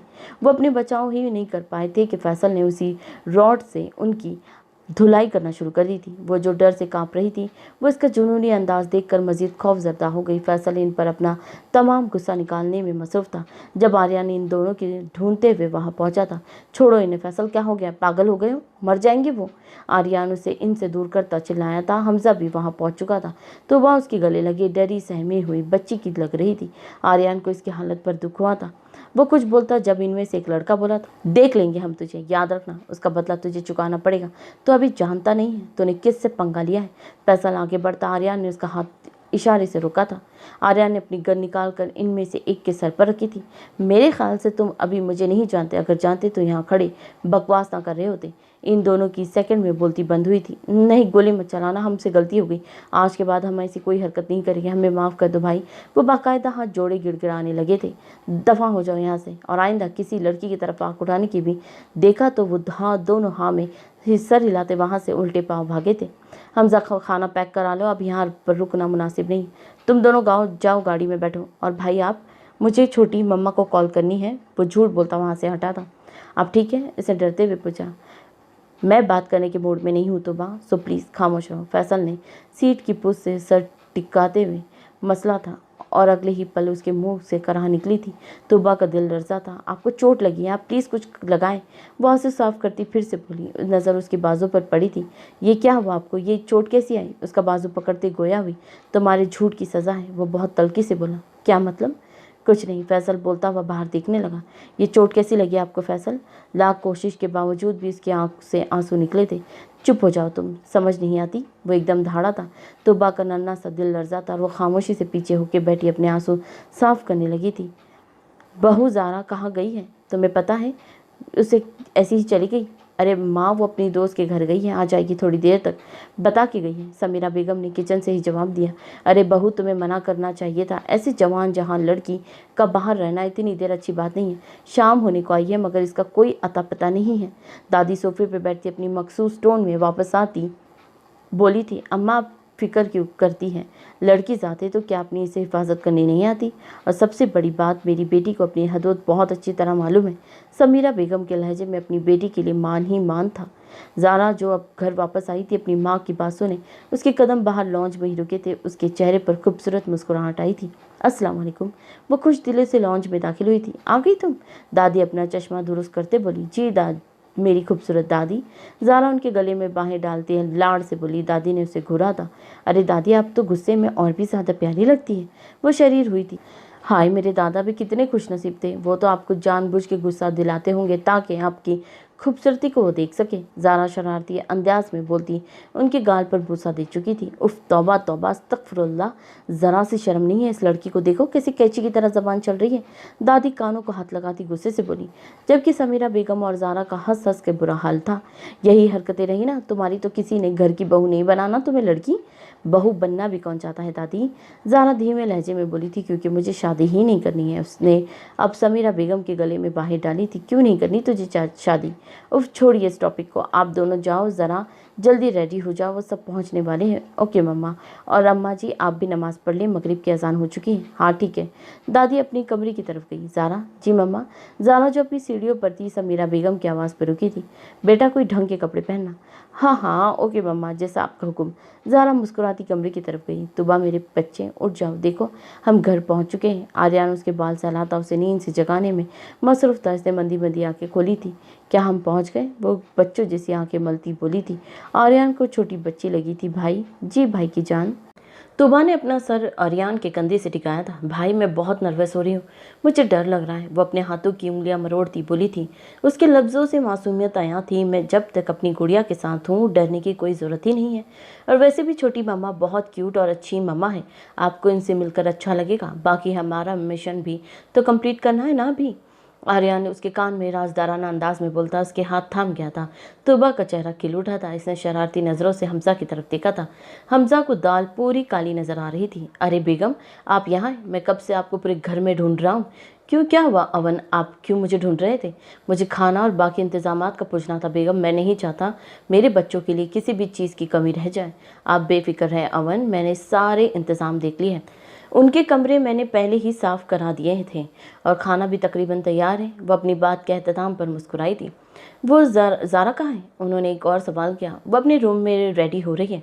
और आप कब रेडी होगी बेगम? अवन मुल्क ने उनके हाथ थामे थे। मेरे बच्चे आ रहे अवन, मुझे तैयारी की क्या ज़रूरत है? इस बात की खुशी ही मुझे से नहीं संभाली जा रही है ना। चाहते हुए भी समीरा बेगम की आंखें नम हुई थी। 15 साल से इस पल का इंतज़ार कर रही थी अवन, और आज मुझे मेरे सब्र का फल मिलने वाला है। मेरा बेटा आ रहा है अवन, मेरा हमजा, मेरा जिगर का गोशा। मैं इतनी खुश हूँ अवन कि वह अपनी खुशी लफ्ज़ों में बयान नहीं कर सकती थी। मैं जानता हूँ बेगम, बस सब बातें ठीक आपकी, मगर रोना बंद करे वरना आपके बच्चे दुखी हो जाएंगे, ख़ास तौर पर आपका आर्यन। समीरा बेगम मुस्कुराई थी। वैसे एक बात बोलूँ बेगम, मुझे सबसे ज़्यादा इंतज़ार अपनी दूसरी बेटी का है। हाँ बाबा, मुझे भी अपनी छोटी सी भाभी का बहुत इंतज़ार है। ज़ारा जो अभी तैयार होकर आई थी अवन साहब की बात पर झट से बोली। वो तीनों मुस्कुराए थे और सब बातों में मसरूफ़ थी जब बाहर आर्यन की गाड़ी का हॉर्न सुनाई दिया था। ज़ारा का दिल धड़का था। वो चाहे जितनी नॉर्मल रह लेती, उसके दिल का हाल बदलने वाला नहीं था। वो सब बाहर लॉन में खड़े इनका इंतज़ार कर रहे थे। तभी आर्यन इनकी गाड़ी पोर्च पर आके रुकी थी। वो चारों गाड़ी से नीचे उतरे थे। समीरा बेगम, अवन और दादी फैसल और आर्यन से गले मिलते बहुत खुश थे। अवन साहब ने तोबा को पुकारा था जो हमजा के साथ चिपकी खड़ी थी। कैसी हो बेटा, सफ़र कैसा रहा मेरी गुड़िया का? वो आर्यन के लहजे में ही बात कर रहे थे। आर्यन यहाँ आने से पहले सबको तोबा के बारे में बता चुका था और ये भी बोल चुका था कि उसके पास्ट के बारे में कोई भी बात नहीं करेगा। मैं ठीक हूँ अंकल, आप कैसे हैं? नहीं मेरी प्रिंसेस, मैं आपका अंकल नहीं हूँ, आप मुझे बाबा बोलिएगा। अवन साहब ने उसको प्यार से समझाया था। इसकी आंखें इतने प्यार पर भीगी थी। अरे मेरा बच्चा, रो क्यों रहे हो? अवन साहब ने उसे गले लगाते शपथ से सर पर हाथ रखा था। मेरे बाबा भी मुझसे ऐसे ही बात करते थे, मुझे इनकी बहुत याद आती है। उसकी मासूमियत से बोलने पर वहाँ सब रंजीदा हुए थे। मगर आपके ये वाले बाबा हैं आपके पास, तो अब आपने बस रोना नहीं है। वो प्यार से समझाते तोबा को देख रहे थे। आर्यन ने सही कहा था, आप वाकई छोटी सी लड़की हो। वो मुस्कुराई थी। इसकी मुस्कुराहट पर सबके चेहरे मुस्कुराए थे। समीरा बेगम गाड़ी के साथ खड़े हमजा तक आई थी। नाराज़ हो अपनी मम्मा से? वो सवाल कर रही थी और हमजा ने बेताबी से उन्हें गले लगाया था। भला कोई अपनी इतनी प्यारी माँ से नाराज़ हो सकता है? इसकी आवाज़ नम हुई थी। आर्यन ने उसके कंधे पर हाथ रखा था। मैं आपको बहुत याद किया मेरे बेटे, आपकी याद में आपकी मम्मा बहुत रोई है। मैंने भी आपको बहुत मिस किया मम्मा। आइंदा कभी मुझे छोड़ के नहीं जाइएगा, मैं नहीं रह सकती आपके बगैर। समीरा बेगम बाकायदा रोते हुए बोल रही थी। हमजा इनको खुद से अलग करते इनके आंसू पोंछते सर हिला गया। अगर ये माँ बेटी की मोहब्बत ख़त्म हो गई हो तो खाने को कुछ दे दें, मम्मा बहुत भूख लगी। आर्यन के ऐसे बोलने पर सब हंसे थे। कोई जेलस हो रहा है, हमजा शरारती अंदाज में कहता हंसा था। दादी? जी दादी की जान, ज़ारा कहाँ है? वो किचन में होगी बेटा। अच्छा मैं मिल के आता हूँ, फैसल बोलता हुआ अंदर की तरफ बढ़ा। तोबा इसको जाती देखती रही। अब बस करो, चलो सब अंदर। अवन बहू, बच्चों को अंदर ले आओ, थक गए होंगे। और देखो बच्ची का इतना सा मुँह निकल आया है। दादी तोबा के प्यार से देखते बोली थी। हाँ मैं तो अपनी बेटी को लेकर जा रहा हूँ, आप सब भी आ जाना। अवन साहब तोबा और दादी को लिए अंदर चले गए थे। बाकी सब भी बातें करते उनके पीछे आए थे। हाय ब्यूटीफुल लेडी, कैसी हो? ज़ारा जो डाइनिंग हॉल में मुलाजमा के साथ खाना लगवा रही थी, जानी पहचानी आवाज़ पर मुड़ी थी। अपने अकब में फैसल को खड़ी देखकर वो खुशी से झूम उठी थी। फैसल तुम? ज़ारा खुशी से चहकती उसके गले लगी थी। कैसी हो मेरी बड़ी? ज़ारा अपनी मखसूस टोन में पूछती मुस्कुराने लगी थी। मैं तो ठीक हूँ, तुम बताओ बाहर क्यों नहीं आई सबसे मिलने? फैसल मुद्दे पर आया। यार किचन में इतने काम थे, मैं बस आने वाली थी ये सब ख़त्म करके, मगर तुम खुद ही आटप के रुक मोड़े जवाब दिया। ज़ारा अवन मुल्क? फैसल उसका चेहरा अपने सामने करते गोया हुआ। जब तुम जानती हो ज़ारा अवन मुल्क के तुम यानी कि फैसल शाह के सामने झूठ नहीं बोल सकती तो क्यों बोलती हो? उसे फैसल ने आईब्रो उचकाया था। ओहो अच्छा, तो फैसल शाह तुम खुद ही बता दो क्या वजह थी मेरी ना आने की? ज़ारा कमर पर हाथ रखते कड़े तेवरों से उसे देखते बोली। तुम्हारे ना आने की वजह ज़ारा अवन मुल्क सिर्फ और सिर्फ हमजा मीर है। फैसल के चेहरे पर फातियाना मुस्कुराहट थी। किस हमजा मीर की बात कर रहे हो फैसल तुम? लहजे में सरासर ताजुब था और वो इतनी कॉन्फिडेंस से बोल रही थी कि एक पल को फैसल भी उसके अंदाज पर ठिठका था। ओह, दब्बू लड़की, क्या हो गया? इतनी भी क्या नाराज़गी कि तुम पूरे के पूरे बंदे को ही भूल गई? नाराज़गी? कैसी नाराज़गी और किससे नाराज़गी? तुम क्यों मेरा दिमाग ख़राब कर रहे हो? जाओ बाहर बैठो, मुझे काम करने दो। ज़ारा ला ताल्लुक की बरतती सर्द महरी से बोली थी। फैसल को बाहर भेजें। वो वापस मुड़ी थी। आंसू जो पलकों की बाढ़ तोड़ने बाहर आने को मचल रहे थे, उन्हें बेदर्दी से साफ करती खुद को नॉर्मल करने लगी। हमजा ने उसका एक एक लफ्ज़ सुना था। लाउंज और किचन में कोई खास फासला नहीं था। बाकी सब तुबा के साथ बातों में मसरूफ़ थे। आर्यन जो ज़ारा की गौहर अफशाइयाँ सुन चुका था, हमजा की हालत देखे उसके पास आया था। सब ठीक हो जाएगा। आर्यन ने उसके कंधे पर हाथ रखते दिलासा दिया। कांच की गुड़िया जब एक बार टूट जाए भाई, तो इसका वापस पहले जैसा होना नामुमकिन होता है। अपनी सुर्ख आंखें इसकी नीली आंखों में गाड़े बोला था। आर्यन का दिल कटा था अपने भाई की हालत पर, मगर वो चाहकर भी अभी कुछ नहीं कर सकता था। आप दोनों वहाँ क्या कर रहे हैं? जल्दी से आ जाए, खाना ठंडा हो रहा है। समीरा बेगम ने इन दोनों को मुखातिब किया। ना, चलिए भाई खाना खा लें। आर्यन ने सर हिलाता उसके पीछे आया था। आज मेरी बेटी मेरे साथ बैठेगी। अवन साहब ने तूबा को अपनी साथ वाली चेयर पर बैठने का इशारा किया था, मगर तूबा की बदकिस्मती थी या खुशकिस्मती, उसके साथ फैसल की चेयर थी। वो हिचकिचाती वहाँ आके बैठी थी। वो चेयर पर बैठती अवन साहब की तरफ चेयर समेत खिसकी थी। फैसल के अनाबी लब उसकी हरकत पर मुस्कुराए थे। वो शायद अभी भी डरी हुई है। ज़ारा बेटा कहाँ हैं आप? जल्दी से आए, खाना सर्व करें। ज़ारा जो किचन के दरवाजे में खड़ी खुद को बाहर जाने के लिए तैयार करी थी, समीरा बेगम की आवाज़ पर जी मम्मा कहती बाहर आई थी। अस्सलाम वालेकुम, कैसे आप सब? वहाँ मौजूद तमाम लोग उसकी तरफ मतवजा हुए थे, सिवाय एक हस्ती के। गुड़िया, ये है मेरी बड़ी बेटी ज़ारा। अवन साहब बहुत प्यार भरे लहजे में बोले थे। तूबा इस लड़की को देखकर हैरान थी, जिसने पिंक कलर का कलियों वाला फ्रॉक फुल स्लीवलेस के साथ ज़ेब तन कर रखा था। उसकी सफ़ेद रंगत पिंक कलर में दमक रही थी। लंबे ब्राउन बाल जो कि कमर से नीचे थे, शानों पर बिखरे हुए थे। फ्रॉक का हम रंग दुपट्टा लापरवाही से गले में झूल रहा था। चेहरे पर मेकअप से पाक था। उसकी बड़ी ब्राउन आंखें, पिंक होठ, छोटी सी सतवान नाक और लंबे बाल तूबा को बहुत प्यारी लगी थी। कैसी हो तुम? वो खुश दिली से बोलती तूबा को देख रही थी। मैं ठीक हूँ। तूबा ने लड़खड़ाने पर फैसल का हाथ उसके हाथ पर गया था। वाकई फैसल, मानना पड़ेगा, तुम्हारी चॉइस लाजवाब है। मेरी भाभी बहुत क्यूट है। वो मुस्कुराया था। और बहुत मासूम भी है। फैसल के बोलने पर तूबा का सर झुका था। सबके चेहरों पर आज एक अलग ही खुशी थी। खाना खाते सब छोटी मोटी नोक झोंक कर भी रहे थे। जब समीरा बेगम की नज़र हमजा पर गई थी, वो अपनी दुनिया में मगन, खाना कम खा रहा था और उससे घूर ज़्यादा रहा था।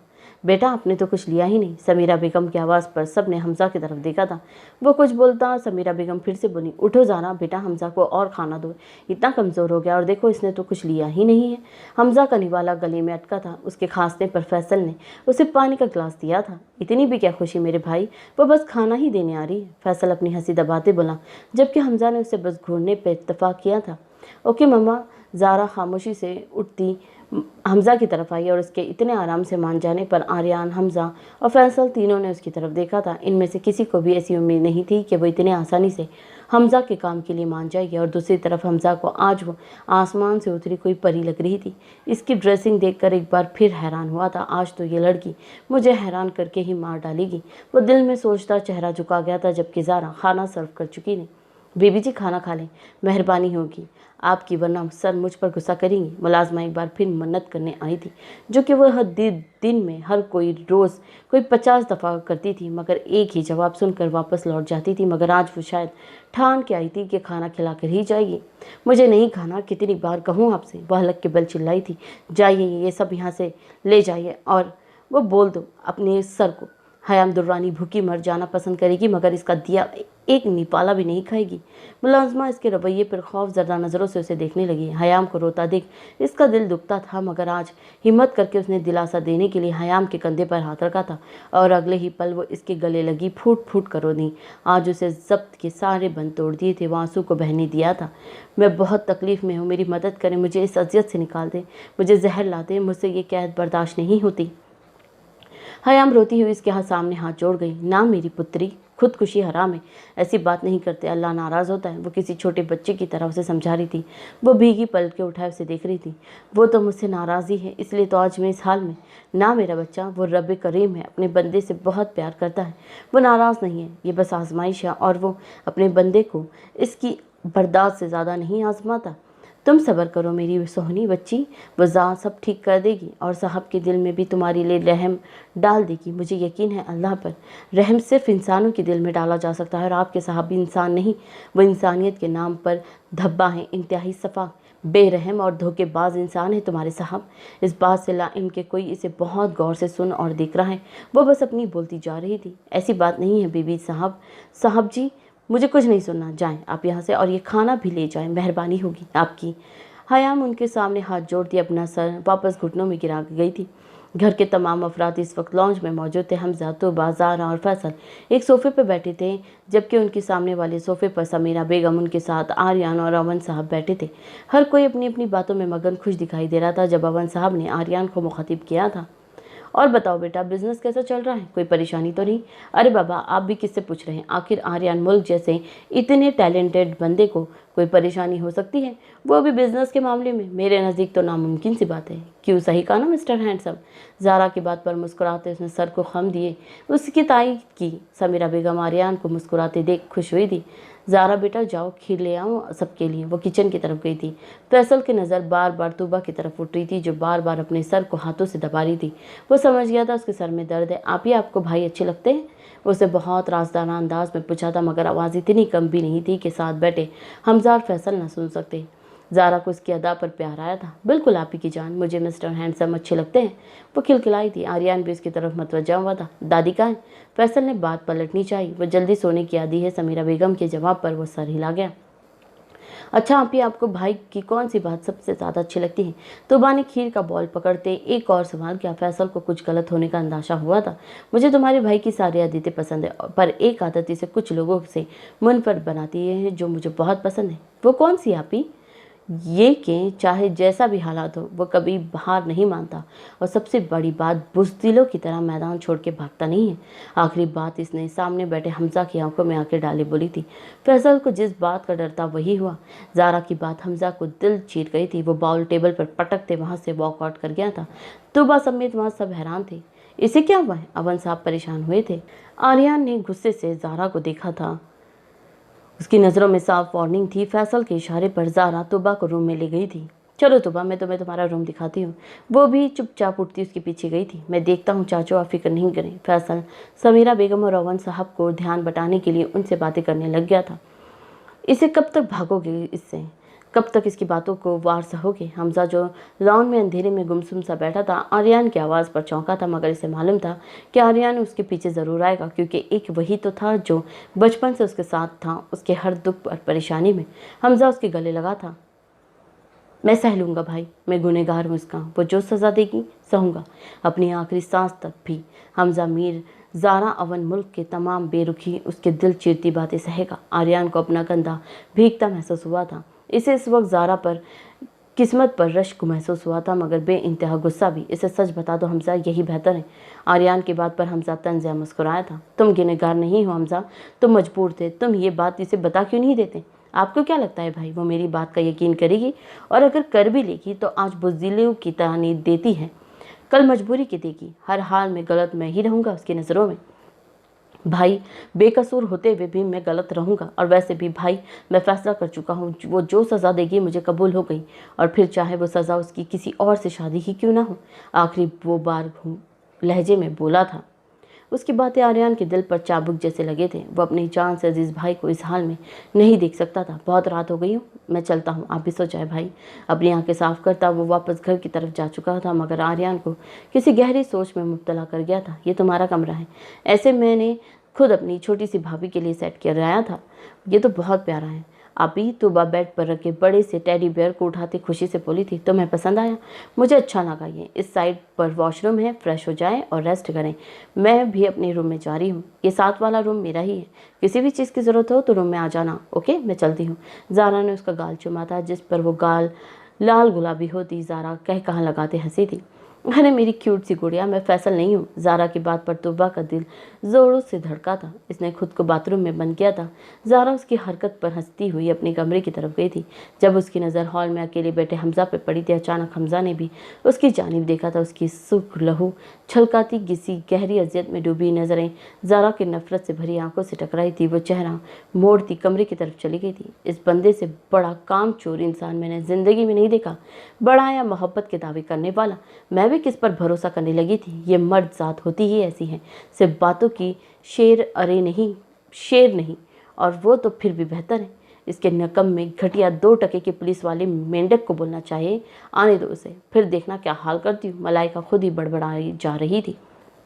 नहीं रुको ज़रा, मैं क्यों उसका इंतज़ार करने लगी। भाड़ में जाए मेरी तरफ से, मुझे कोई फ़र्क नहीं पड़ता। आए ना आए, वो अपनी ख्यालों में मगन बड़बड़ा रही थी जब एक नकाबपोश कमरे में दाखिल हुआ था। कौन हो तुम?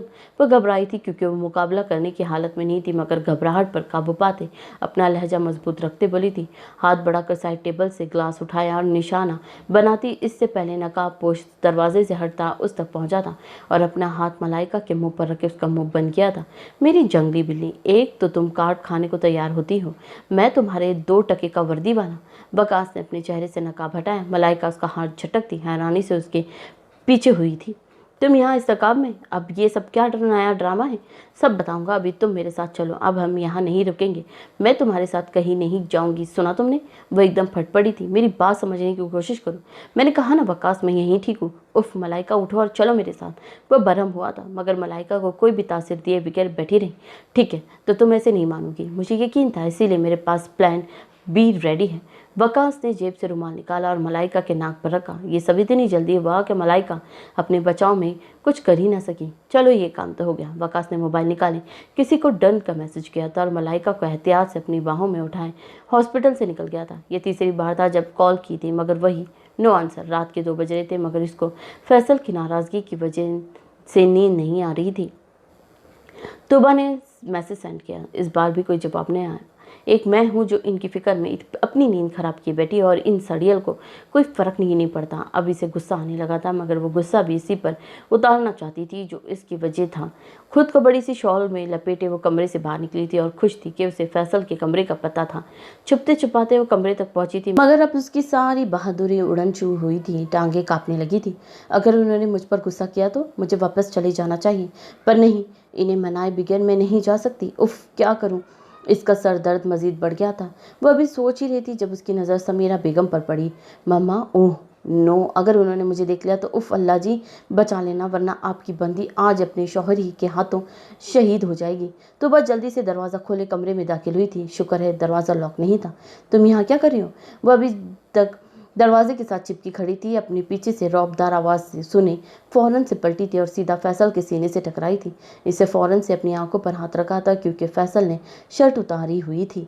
वो कुछ भी बोले बगैर बेड के करीब कारपेट पर जा बैठा था। मैंने तुमसे कुछ पूछा है, इतनी रात को यहाँ क्या कर रही हो? क्यों मैं यहाँ नहीं आ सकती? आंखों पर हाथ वैसे ही थे, यहाँ आओ। जितने कॉन्फिडेंस से वो बोली थी, फैसल के बुलावे पर उसकी सारी हिम्मत चकनाचूर हुई थी। मैंने कुछ कहा है? इसको वही जमे देख फैसल फिर से बोला था। तुबा मरे हुए कदम उठाती बेड तक पहुंची थी, आंखें उन्नूस झुकी हुई थी। अब बताओ क्यों आई हो? आप मुझसे नाराज़ हैं? आपने मेरी कॉल भी नहीं अटेंड की, मैसेज का भी जवाब नहीं दिया। मेरे पास इन फजूल कामों के अलावा भी और भी काम है।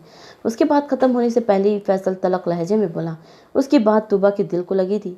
वो जिस शख्स के लिए ख्वार हो रही थी उसके नज़दीक वो कोई मायने नहीं रखती थी। अपनी बेकदरी पर उसके आंसू बह निकली जो कतरा कतरा करके फैसल के कंधे भिगो रहे थे। इसे झट से आंखें खोली थी। इसे यूं तुबा को रोते देख तकलीफ हुई थी। बाजू से पकड़े फैसल ने अपने सीने से लगाया था और उसके रोने में शिद्दत आई थी। 2 दिन की अपनी बेकदरी और इसकी बेरुखी की तकलीफ वो आंसुओं के जरिए निकाल रही थी। रोना बंद करो तुबा, तुम्हारे आंसू मुझे तकलीफ दे रहे। मुझे सज़ा देते आप, पर नाराज़ नहीं हो। आपकी बेरुखी मुझे तकलीफ देती है। प्लीज़ फैसल, मुझे माफ़ कर दे। रोनी की वजह से इसके अल्फाज भी टूट टूट कर अदा हो रहे थे। उसको खुद पर गुस्सा आ रहा था। वो कुछ ज़्यादा ही नाराज़ हो गया था। नाराज़ नहीं हूँ मैं, तुमसे रोना बंद करो। इसके बाल सहलाता वो नरम लहजे में बोला। आप हैं, मुझे पता है, आप थोड़ी देर बाद वैसे ही बात करेंगे।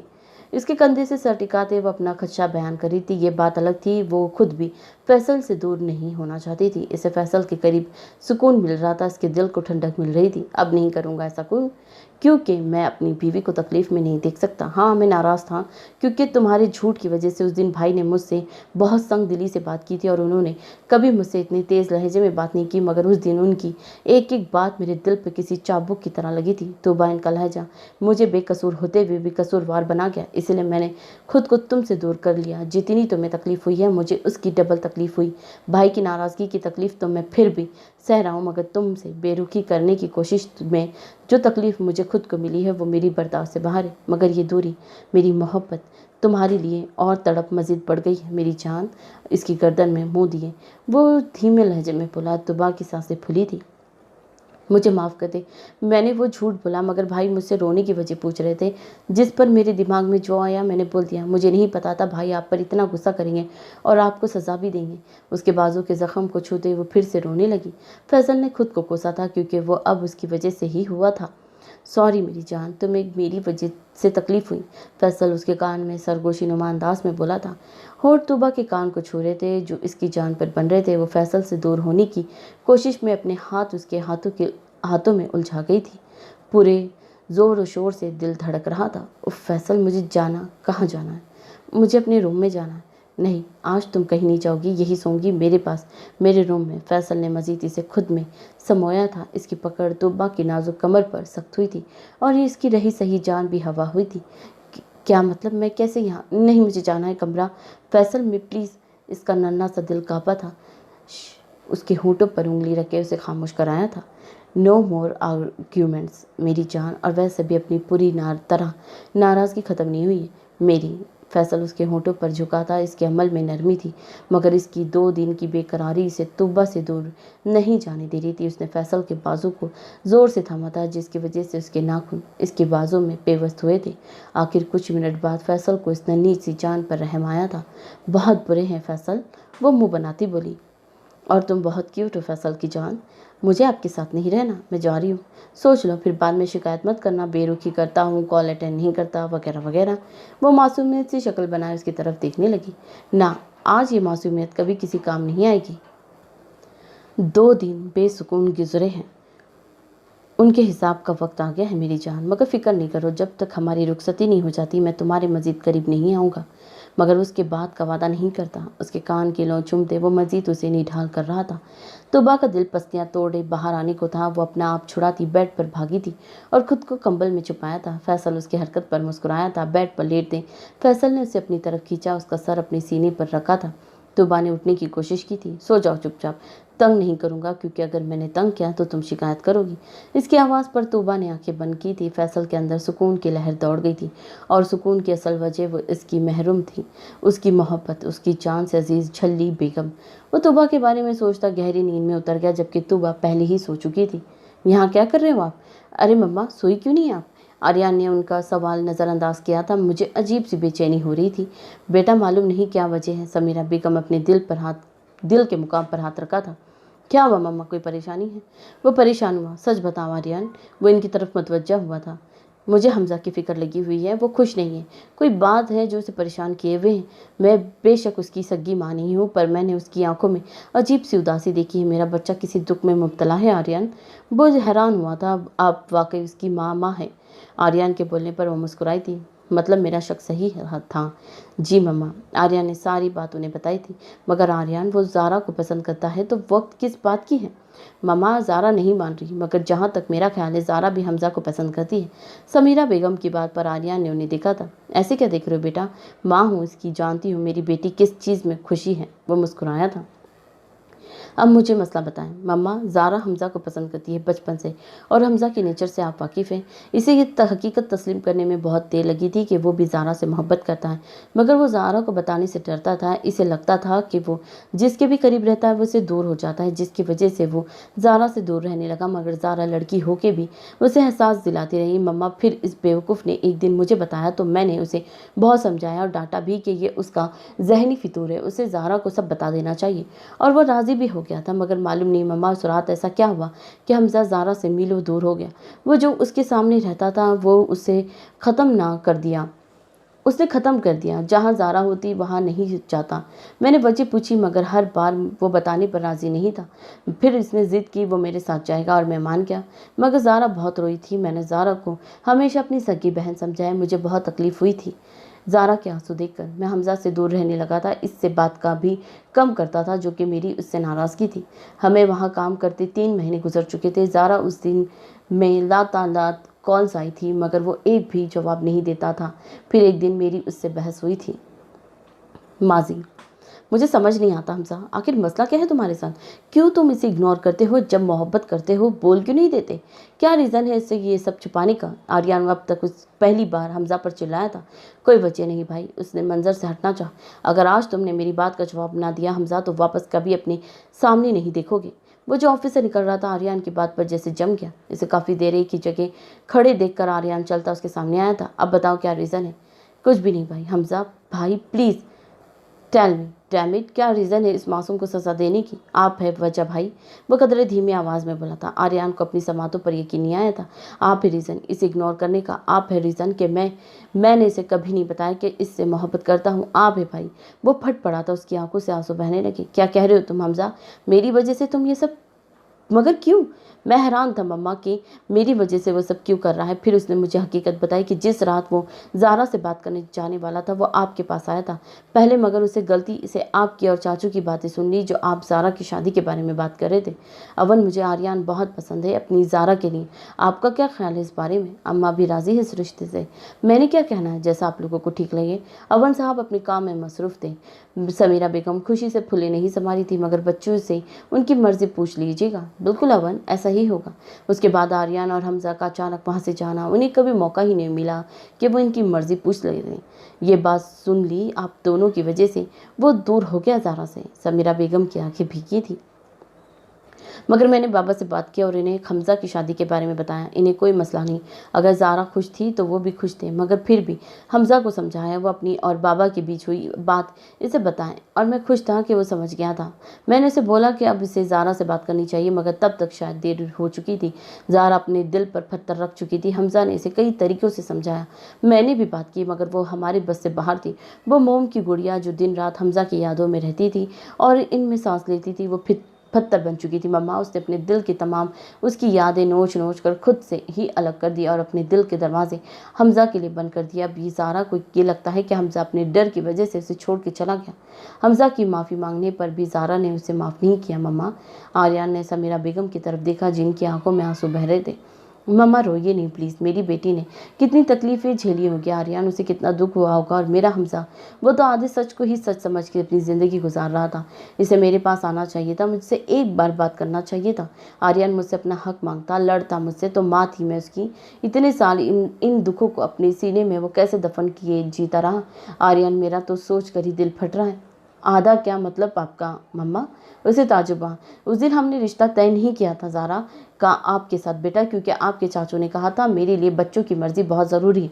अगर कोई एक भी नहीं राज़ी होगा तो ज़बरदस्ती नहीं की जाएगी। और मैं खुद भी इनकी बात से राज़ी थी। वह हैरान था ये कैसा खेल खेला था ज़िंदगी ने इन दोनों के साथ। आप रोइए नहीं मम्मा, सब ठीक हो जाएगा। मैं सबसे पहले जैसा कर दूंगा। आपको मुझ पर यकीन है ना? समीरा बेगम ने हाँ में सर हिलाया। आर्यन मुस्कुराते मेरे सीने से लगा गया। पर यह सब कैसे होगा आर्यन? ज़ारा उसे माफ़ कर दी कि क्या? उन्होंने अपना खदशा बयान किया। आप मुझ पर सब छोड़ दें। वो कुछ सोचते बोला, कितनी हसीन सुबह है। हसीन सुबह और महबूब का दीदार, बेस्ट एवर फीलिंग। वो शौक हुआ था, उठ भी जाओ जाने माना। और कितना सोना है। उसके लंबे घुंघराले बालों को नरमी से हाथ में फेर रहा था। उसने ज़रा सी आंखें खोलते अपने इर्द गिर्द का मुआयना किया और अगले ही पल इंस्पेक्टर वकास रजा अपनी नाक पर हाथ रखे ज़मीन पर पड़ा था। तुम्हारी हिम्मत भी कैसे हुई मेरे करीब आने की? मलाइका के ज़ोरदार मुक्का उसके मुंह पर मारा था। वो जो अपनी सफाई में कुछ बोलने वाला था फिर से ज़मीन बोझ हुआ था। तुम तो टकी के वर्दी वाले, तुम्हारी इतनी हिम्मत, तुम मलाइका सिद्दीकी को धोखा दोगे? वो खूनख्वार शेरनी बनी धाड़ी थी। वकास का दिमाग घुमा था। लम्हे के हजार जाविये में वकास ने उसके दोनों हाथों को दीवार से लगाए हथकड़ी डाली थी। तुम्हारा दिमाग ठीक है लड़की? कौन सा धोखा दिया मैंने तुम्हें? वो कुछ बोलती वकास ने उसके मुंह पर हाथ रखे खामोश कराया। मेरी बात सुनो आप। मुझे ये सब करने के लिए आर्यन ने बोला था और वजह इसने बताने से मना किया। उसने हाथ हटाया कि तो ये बात तुम मुझे रात भी बता सकते थे। तुम सुनने के मूड में थी। हथकड़ी खोलते आईब्रो उठाया था। वो खामोश हुई थी। सुबह ही सुबह मुंह और नाक का नक्शा बदल दिया। जालिम लड़की, अपना मुंह और नाक छूते वो रोनी सूरत बनाए बोला। मलाइका को इस पर तरस आया था। कमरे में दर दर घूमते वो तमाम ड्रॉर्स खोलते अपनी मतलूबा चीज़ें ढूंढ रही थी। क्या ढूंढ रही हूँ? First aid box. वो क्यों? वो नासमझी से बोला। ये जो तुम्हारा थोबड़ा बिगड़ा है ना, उस पर कुछ लगाने के लिए ढूंढ रही हूँ। हाय मेरी इतनी फिक्र, बकास तुम 2-3 मुक्के और खा लोगे। हाथ का मुक्का बनाते वो तब गई। ओके माई लेडी, मैं चुप हूँ, बस मुझे फर्स्ट एड की ज़रूरत नहीं। तुम फ्रेश हो जाओ, मैं नाश्ते का बोलता हूँ। उसकी खामोशी पर वो कमरे से निकल गया। मलाइका भी चुपचाप फ्रेश होती तकरीबन आधे घंटे बाद कमरे से बाहर निकली, जहाँ मुलाजमा खड़ी उसका इंतजार कर रही थी। मैडम, इस साइड। वो इसे गाइड करती अपने साथ लिए डाइनिंग हॉल में आई थी, जहाँ वकास उसका इंतजार कर रहा था। ये घर किसका है? चेयर पर बैठते सवाल किया। मेरा है। माशाल्लाह, बहुत प्यारा घर है तुम्हारा। हमारा। इसने दांतों की नुमाइश की थी। तुम अकेले रहते हो? मेरा मतलब है तुम्हारी फैमिली। वकास की हरकत करते हाथ रुके थे। हाँ, अकेला रहता हूँ। मम्मा बाबा बचपन में ही वफात पा गए थे और एक बहन थी जिसकी शादी इंसान से नहीं हैवान से हुई थी। वो दिन रात उसे मारता पीटता था और बस उसकी मारे सहती सहती वो भी एक दिन मुझे अकेला छोड़ के चली गई। उसके चेहरे पर तकलीफ आसार नुमाया थे। मलाइका को उसके लिए बुरा लगा। तब मेरे हाथ में कोई अख्तार नहीं था, पर अल्हम्दुलिल्लाह सहल ज़ात का है शुक्र है, अब अख्तार अपने हाथ में है और आप ही के मुजरिम अब सलाखों के पीछे हैं। इस बात की खुशी है कि मैंने इंसाफ दिला सका। मलाइका एकटक उसे देख रही थी। हर वक्त हंसने वाला शख्स इसके पास भी दुखों की ढेर था। वो बस सोच ही के रह गई। ओके, मैं चलता हूँ, तुम अपना ख्याल रखना। वो तमाम सोचों को झटकती उसकी तरफ मतवज्जो हुई। क्या मतलब, मैं यहाँ रहूँगी? हाँ, आर्यन ने कहा है, जब तक वो वापस नहीं आ जाता तुम्हारी सारी जिम्मेदारी मुझ पर है। अगर मगर कुछ नहीं, अपना ख्याल रखना, हो सके तो मुझे याद भी कर लेना। वह हंसता बाहर की तरफ भागा था और मलाइका ने कलस के ढेरों गुस्सा अपने अंदर उतारा था। खिड़की से आती रोशनी सीधा उसके चेहरे पर पड़ी थी। वो उठ के बैठी थी। कल रात का सारा मंजर उसके दिमाग में घूम गया था। नज़र वॉल क्लॉक पर गई। उफ, 7 बज गए। एक नज़र साथ सोए फैसल पर डालती बचते बचाते अपने कमरे में पहुंची थी। शुक्र है कोई जाग नहीं रहा था, मगर मैं जाग रही हूँ और ये भी जानती हूँ कि कल रात से तुम अपने कमरे में नहीं थी। तुबा का चलता सांस रुका था। इसने मुड़कर ज़ारा की तरफ देखा था, जिसके चेहरे पर सख्ती थी। तुम्हें शर्म नहीं आती ऐसी हरकत करते हुए? वो बरम हुई थी। उसका चेहरा सर झुक गया था। वो कुछ नहीं बोली थी। ज़ारा ने महसूस किया वो रो रही थी। अरे पागल, मैं मजाक करी हूँ, इधर देखो गुड़िया। ज़ारा ने उसका चेहरा अपने सामने किया। रोना बंद करो मेरी जान, वरना तुम्हारा शौहर मुझसे लड़ाई करेगा। आप किसी को बताएगी तो नहीं? रोते हुए सवाल किया। नहीं बताऊंगी, मगर एक शर्त पर। वो क्या पी?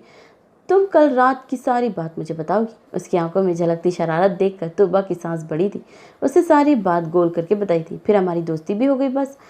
और आगे क्या हुआ? ज़ारा ने आंखें दिखाई थी। तुबा सटपटाई थी। उसके आगे?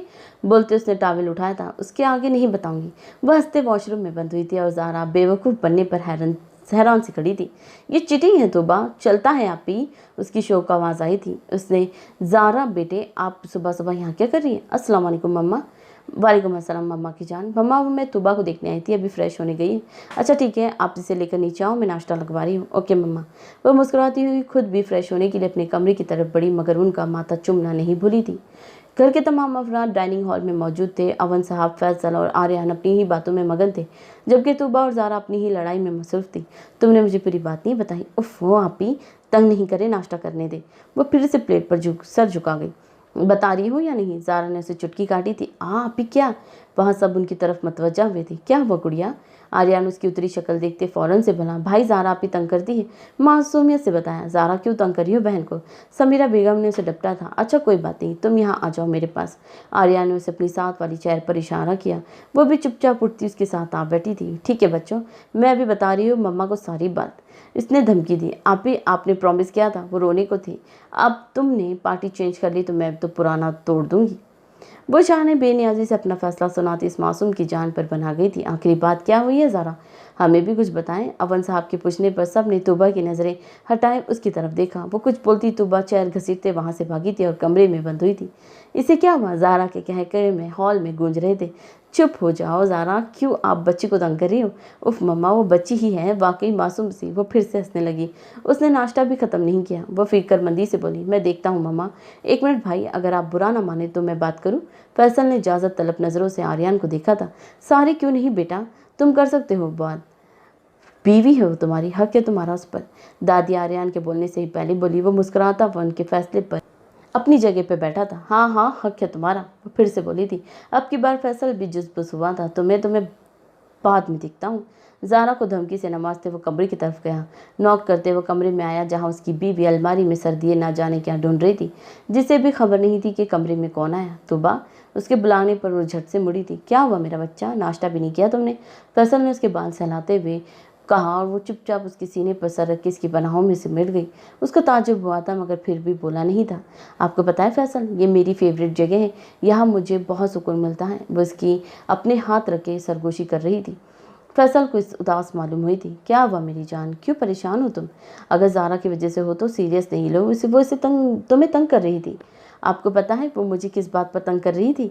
हाँ मुझे पता है, वो मुझे सुबह जगाने आई थी तो बता रही थी कैसे उसने तुम्हें बेवकूफ़ बनाया। तो क्या आप ही को कुछ भी मालूम नहीं था? नहीं मेरी जान, वो हंसा था। आप ही बहुत बुरी है, अब मैं इनसे बात नहीं करूँगी। वो नाराज़गी होती बोली। हाँ नहीं करना बात, अभी तुम मुझे ये बताओ कि तुम किसकी इजाज़त से सुबह मेरे कमरे से भागी थी और मुझे उठाया भी नहीं तुमने?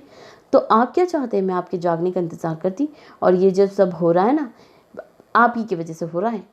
रात को आप जिद ना करते ना आप ही को पता चलता। वो फासला बनाते बोलती जा रही थी। मैं तो रोज़ ऐसा करूँगा, आदत डाल दो तुम। इसका बनाया फासला वो ख़त्म कर चुका था। तोबा ने सिर्फ घूरने पर इत्तेफाक किया। कैसे देख रही हो? कुछ नहीं, जाए आप यहाँ से वरना मैं आपसे भी नाराज़ हो जाऊँगी। ओके जा रहा हूँ, इससे पहले मुझे कुछ बताना है। क्या? इसके बोलने के साथ ही फैसल ने उसके होठों पर झुका था। ये मेरी फेवरेट जगह है। इसके गीले होठों को अंगूठे से रब करते वो बाहर निकल गया और तोबा अपनी उथल पुथल साथ होती सांसों को तरतीब देती हुई अचानक इसकी कार्रवाई को समझने की कोशिश कर रही थी। वो तीनों इस वक्त लॉन्ज में बैठी थी। आपके बाल माशाल्लाह बहुत प्यारे हैं बेटा, समीरा बेगम इसके बालों में तेल लगाती बोली। आपको पता है मम्मा, मेरी मामा भी ऐसे ही मेरे बालों की मसाज किया करती थी, फिर वो चली गई और मैंने उनकी केयर करना छोड़ दी। वो उदास हुई थी। उदास नहीं हो मेरे बच्चे, ये तो दुनिया का दस्तूर है, एक ना एक दिन जाना ही है। दादी की बात पर उसकी आंखें झलकी थी। समीरा बेगम ने बेसाख्ता से गले लगाया। ये कौन सी मूवी का सैड सीन चल रहा है? वो मोबाइल में मसरूफ मगन सी वहाँ दाखिल हुई थी। आपको क्यों बताएं? उसने नाक चढ़ाया। मम्मा आप ही को बता दें मैं इनसे नाराज़ हूँ। मैं सिर्फ आपकी बेटी हूँ और दादी की पोती हूँ। अच्छा बच्चू, वो मुस्कुराई। तो मम्मा इस मैडम को ये भी बता दें कि ज़ारा जिन को पसंद करती है उनका इतना आसानी से पीछा नहीं छोड़ती। और तुम तो मेरी बहन हो। और वो इतनी क्यूट सी। ज़ारा ने चटाचट उसके दोनों गाल चूम डाले थे। तो वह इसकी हरकत पर कानों तक सुर्ख हुई थी। मम्मा आप ही बुरी हैं, समीरा बेगम की गोद में सर रखते वो मन मनाई थी और ज़ारा का कहका एक बार गूंजा था। उफ ज़ारा क्यों तंग करती हूँ बहन को? मम्मा ये आर्यन भाई की गुड़िया वाकई में गुड़िया है। ज़ारा उनके पास ही बैठती उसके बाल संवारती बोली थी। वो तीनों बेवक्त इसकी बात पर मुस्कुराई थी। मम्मा हमजा भाई कहाँ हैं? मैंने इन्हें सुबह से नहीं देखा। हाँ बहू, हमजा कहाँ है? दोपहर के 2 बज गए हैं। तोबा की बात पर दादी को भी जैसे याद आया। अम्मा मुझे आर्या ने बोला था कि उसे ना उठाऊं जल्दी, इसीलिए मैंने नहीं उठाया। आप सब बैठे, मैं देख कर आती हूँ। वो बोलती हमजा की कमरे की तरफ रुक कर गई थी। वो सब तो ठीक है चाचू, मगर आपको नहीं लगता यहाँ वर्कर्स की भरमार है? ये वो सब लोग आर्यन जो यहाँ मेहनत मजदूरी करके अपने घर वालों का पेट पालते हैं। इसीलिए कोई भी लाचार इंसान जब यहाँ आता है तो मैं इसे काम पर रख लेता हूँ। मुझे ऐसे लोग नहीं देखे जाते बेटा, और वैसे भी रिज़्क देने वाली ज़ात तो अल्लाह की है, तो बस वसीला बनाता हूँ। बेशक वो एक हसास इंसान थे जो दूसरों के एहसास करते थे।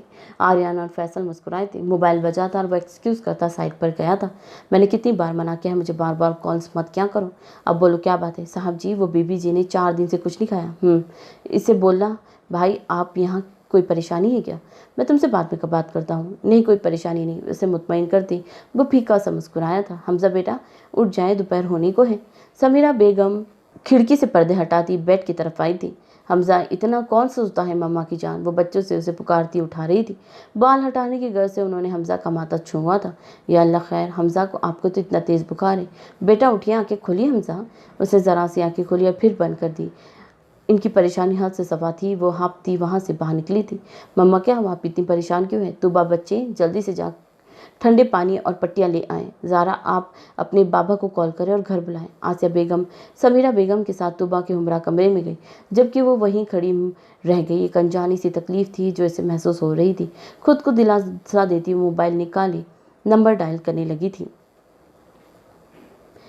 उसको रह रहकर तूबा की याद सता रही थी। इतने दिनों बाद ही वो दोनों एक दूसरे के इतने करीब आ गए थे कि इनके दिलों में एक दूसरे के लिए मजीद मोहब्बत और एहतराम बढ़ गया था। तुबा का मालूम नहीं, मगर वो अब कुछ पल की दूरी भी नहीं सह पा रहा था।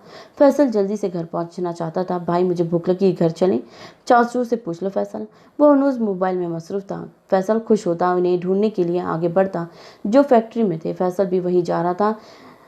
इससे पहले ही अवन साहब खुद बाहर आए थे। क्या हुआ चाचू, आप परेशान लग रहे हैं? आर्यन भी उनकी परेशानी सूरत देखते आया था। बेटा जाना की कॉल आई थी, हमजा की तबीयत बहुत ख़राब है, वो नींद बेहोश है। आप परेशान ना हो चाचू, मैं डॉक्टर को वहाँ भेजता हूँ। फैसल गाड़ी निकालो। इनको तसल्ली देखता वो जा चुका था, मगर उसकी परेशानी अब डबल हो चुकी थी। मम्मा परेशान नहीं हो, भाई ठीक हो जाएंगे। सब मेरी वजह से हो रहा है बेटा, मैं कभी अच्छी माँ नहीं बन सकी। आप ऐसी बातें क्यों कर रही है मम्मा? वो मजीद परेशान हुई थी। दादी भी गमगीन हुई थी। वो और कुछ बोलती आर्यन की कॉल आई थी। जी भाई, नहीं वो ठीक नहीं है भाई, मम्मा पट्टियाँ कर रही हैं, मगर फिर भी कोई फ़र्क नहीं पड़ा, आप जल्दी आ जाएं। हाँ ओके जी, मैं बोल दूँगी भाई। ओके अल्लाह हाफिज़। मम्मा भाई ने को डॉक्टर को कॉल कर दिए, वो आने ही वाले होंगे। आप प्लीज़ परेशान नहीं हो, मैं आप ही को देख कर आती हूँ। फैसल इसे पहले ही हमजा और रज़ारा के बीच की हुई गलतफहमी के बारे में बता चुका था। अब इसे फिर फिक्र होने लगी थी। आप यहाँ अकेली क्या बैठी क्या कर रही है? वो कमरे में आती ज़ारा के सर पे पहुंची थी, जो रोने में मसरूफ़ थी। ये सब मेरी वजह से हुआ है तुबा, मेरे लफ्ज़ों ने उसे तकलीफ़ दी है, इसलिए वो इस हाल में है। तुबा हैरान हुई थी। एक तरफ वो बेइंतहा नफ़रत का दावा करती थी और दूसरी तरफ इसकी ज़रा सी तकलीफ़ पर आंसू बहा रही थी। उफ़ आपी, आप कुछ भी नहीं हुआ आपकी वजह से, सिर्फ बुखार हुआ है, डॉक्टर आएंगे, वो भी ठीक हो जाएंगे। आप क्यों खुद को कसूरवार समझ रही हैं? उठे और मेरे साथ चलें। तो बस का बाजू थमा। कहाँ? वो आंसू पोंछती बोली, भाई के रूम में। और कहाँ? नहीं, मैं वहाँ नहीं जाना चाहती, तुम जाओ प्लीज़ आप ही, चलिए ना। मैंने कहा ना तुबा, मैं नहीं जाना चाहती वहाँ, जाओ तुम, अकेला छोड़ दो मुझे। वो फिर से संग दिल बनी थी और तुबा चुपचाप इसके पास से उड़ती बाहर निकल गई। जाहिर था नाराज़ होकर गई है। उन्होंने किसी बात की टेंशन ली है, दिमागी तौर पर डिप्रेस्ड है, जिसकी वजह से उनका टेम्परेचर हद से ज़्यादा बढ़ गया है। मैंने इन्हें सुकून का इंजेक्शन दिया है, उनको परेशानियों से दूर रखें और खाने पर भी ध्यान रखें। ये मेडिसिन है, उनको दे दीजिएगा। डॉक्टर अपने प्रोफेशनल अंदाज में कहता जा चुका था। जब फैसल अवन साहब और आर्यन वहाँ दाखिल हुए थे, समीरा बेगम उनको सारी बात बता दी। उनको ये दुख खाए जा रहा था, हमजा की हालत उनकी वजह से हुई है। आर्यन उन्हें तसल्ली देता लॉन्ज में आया था, जहाँ तक कल सब हंसते मजाक करते नजर आ रहे थे, आज वहाँ दुख और उदासी फैली थी। अवन साहब हमजा की हालत पर परेशान थे, मगर उससे भी ज़्यादा उन्हें समीरा बेगम की बातें परेशान कर रही थी। उन्होंने आर्यन की तरफ देखा, जिसने तोबा की तरफ देखा था। गुड़िया ज़ारा कहाँ है? वो अपने कमरे में है भाई। आर्यन ने उसका चेहरा देखा था, जो कल तक खिला खिला अब बिल्कुल बुझ सा गया था। फैसल को भी तकलीफ हुई थी, मगर बोला नहीं था। आर्यन ने फैसल की तरफ देखा और वो इसका इशारा समझते तुबा की तरफ आया। चलो तुबा, ज़ारा के कमरे में चलते हैं। वो दोनों ज़ारा के कमरे की तरफ जा चुके थे और पीछे आर्यन ने वहाँ सबको सारी तफसील बता दी थी। या अल्लाह खैर, ये सब क्या हो गया? आसिया बेगम का दिल पर गया था। कम से कम मुझे हमजा से ऐसी बेवकूफ़ी की उम्मीद नहीं थी। उसको मुझसे आके बात करनी चाहिए थी ना, खुद को और ज़ारा को अजियत देना। अवन साहब को इसकी हिमाकत पर गुस्सा आया। जो हो गया उसे भूल जाओ बेटा, अब आगे की सोचो, बच्चों की ज़िंदगी का सवाल है। दादी मुद्दे पर आई थी। मेरे पास एक हल है। वो क्या? समीरा बेगम ने झट से बोली। आर्यन ने अपना प्लान उनके सामने रखा था। क्या ये सब करने से ज़ारा हमजा को माफ़ कर देगी? वो गलतफहमी दूर हो जाएगी क्या? अवन साहब शायद मुतमईन नहीं हुए, इसी ने सवाल किया था।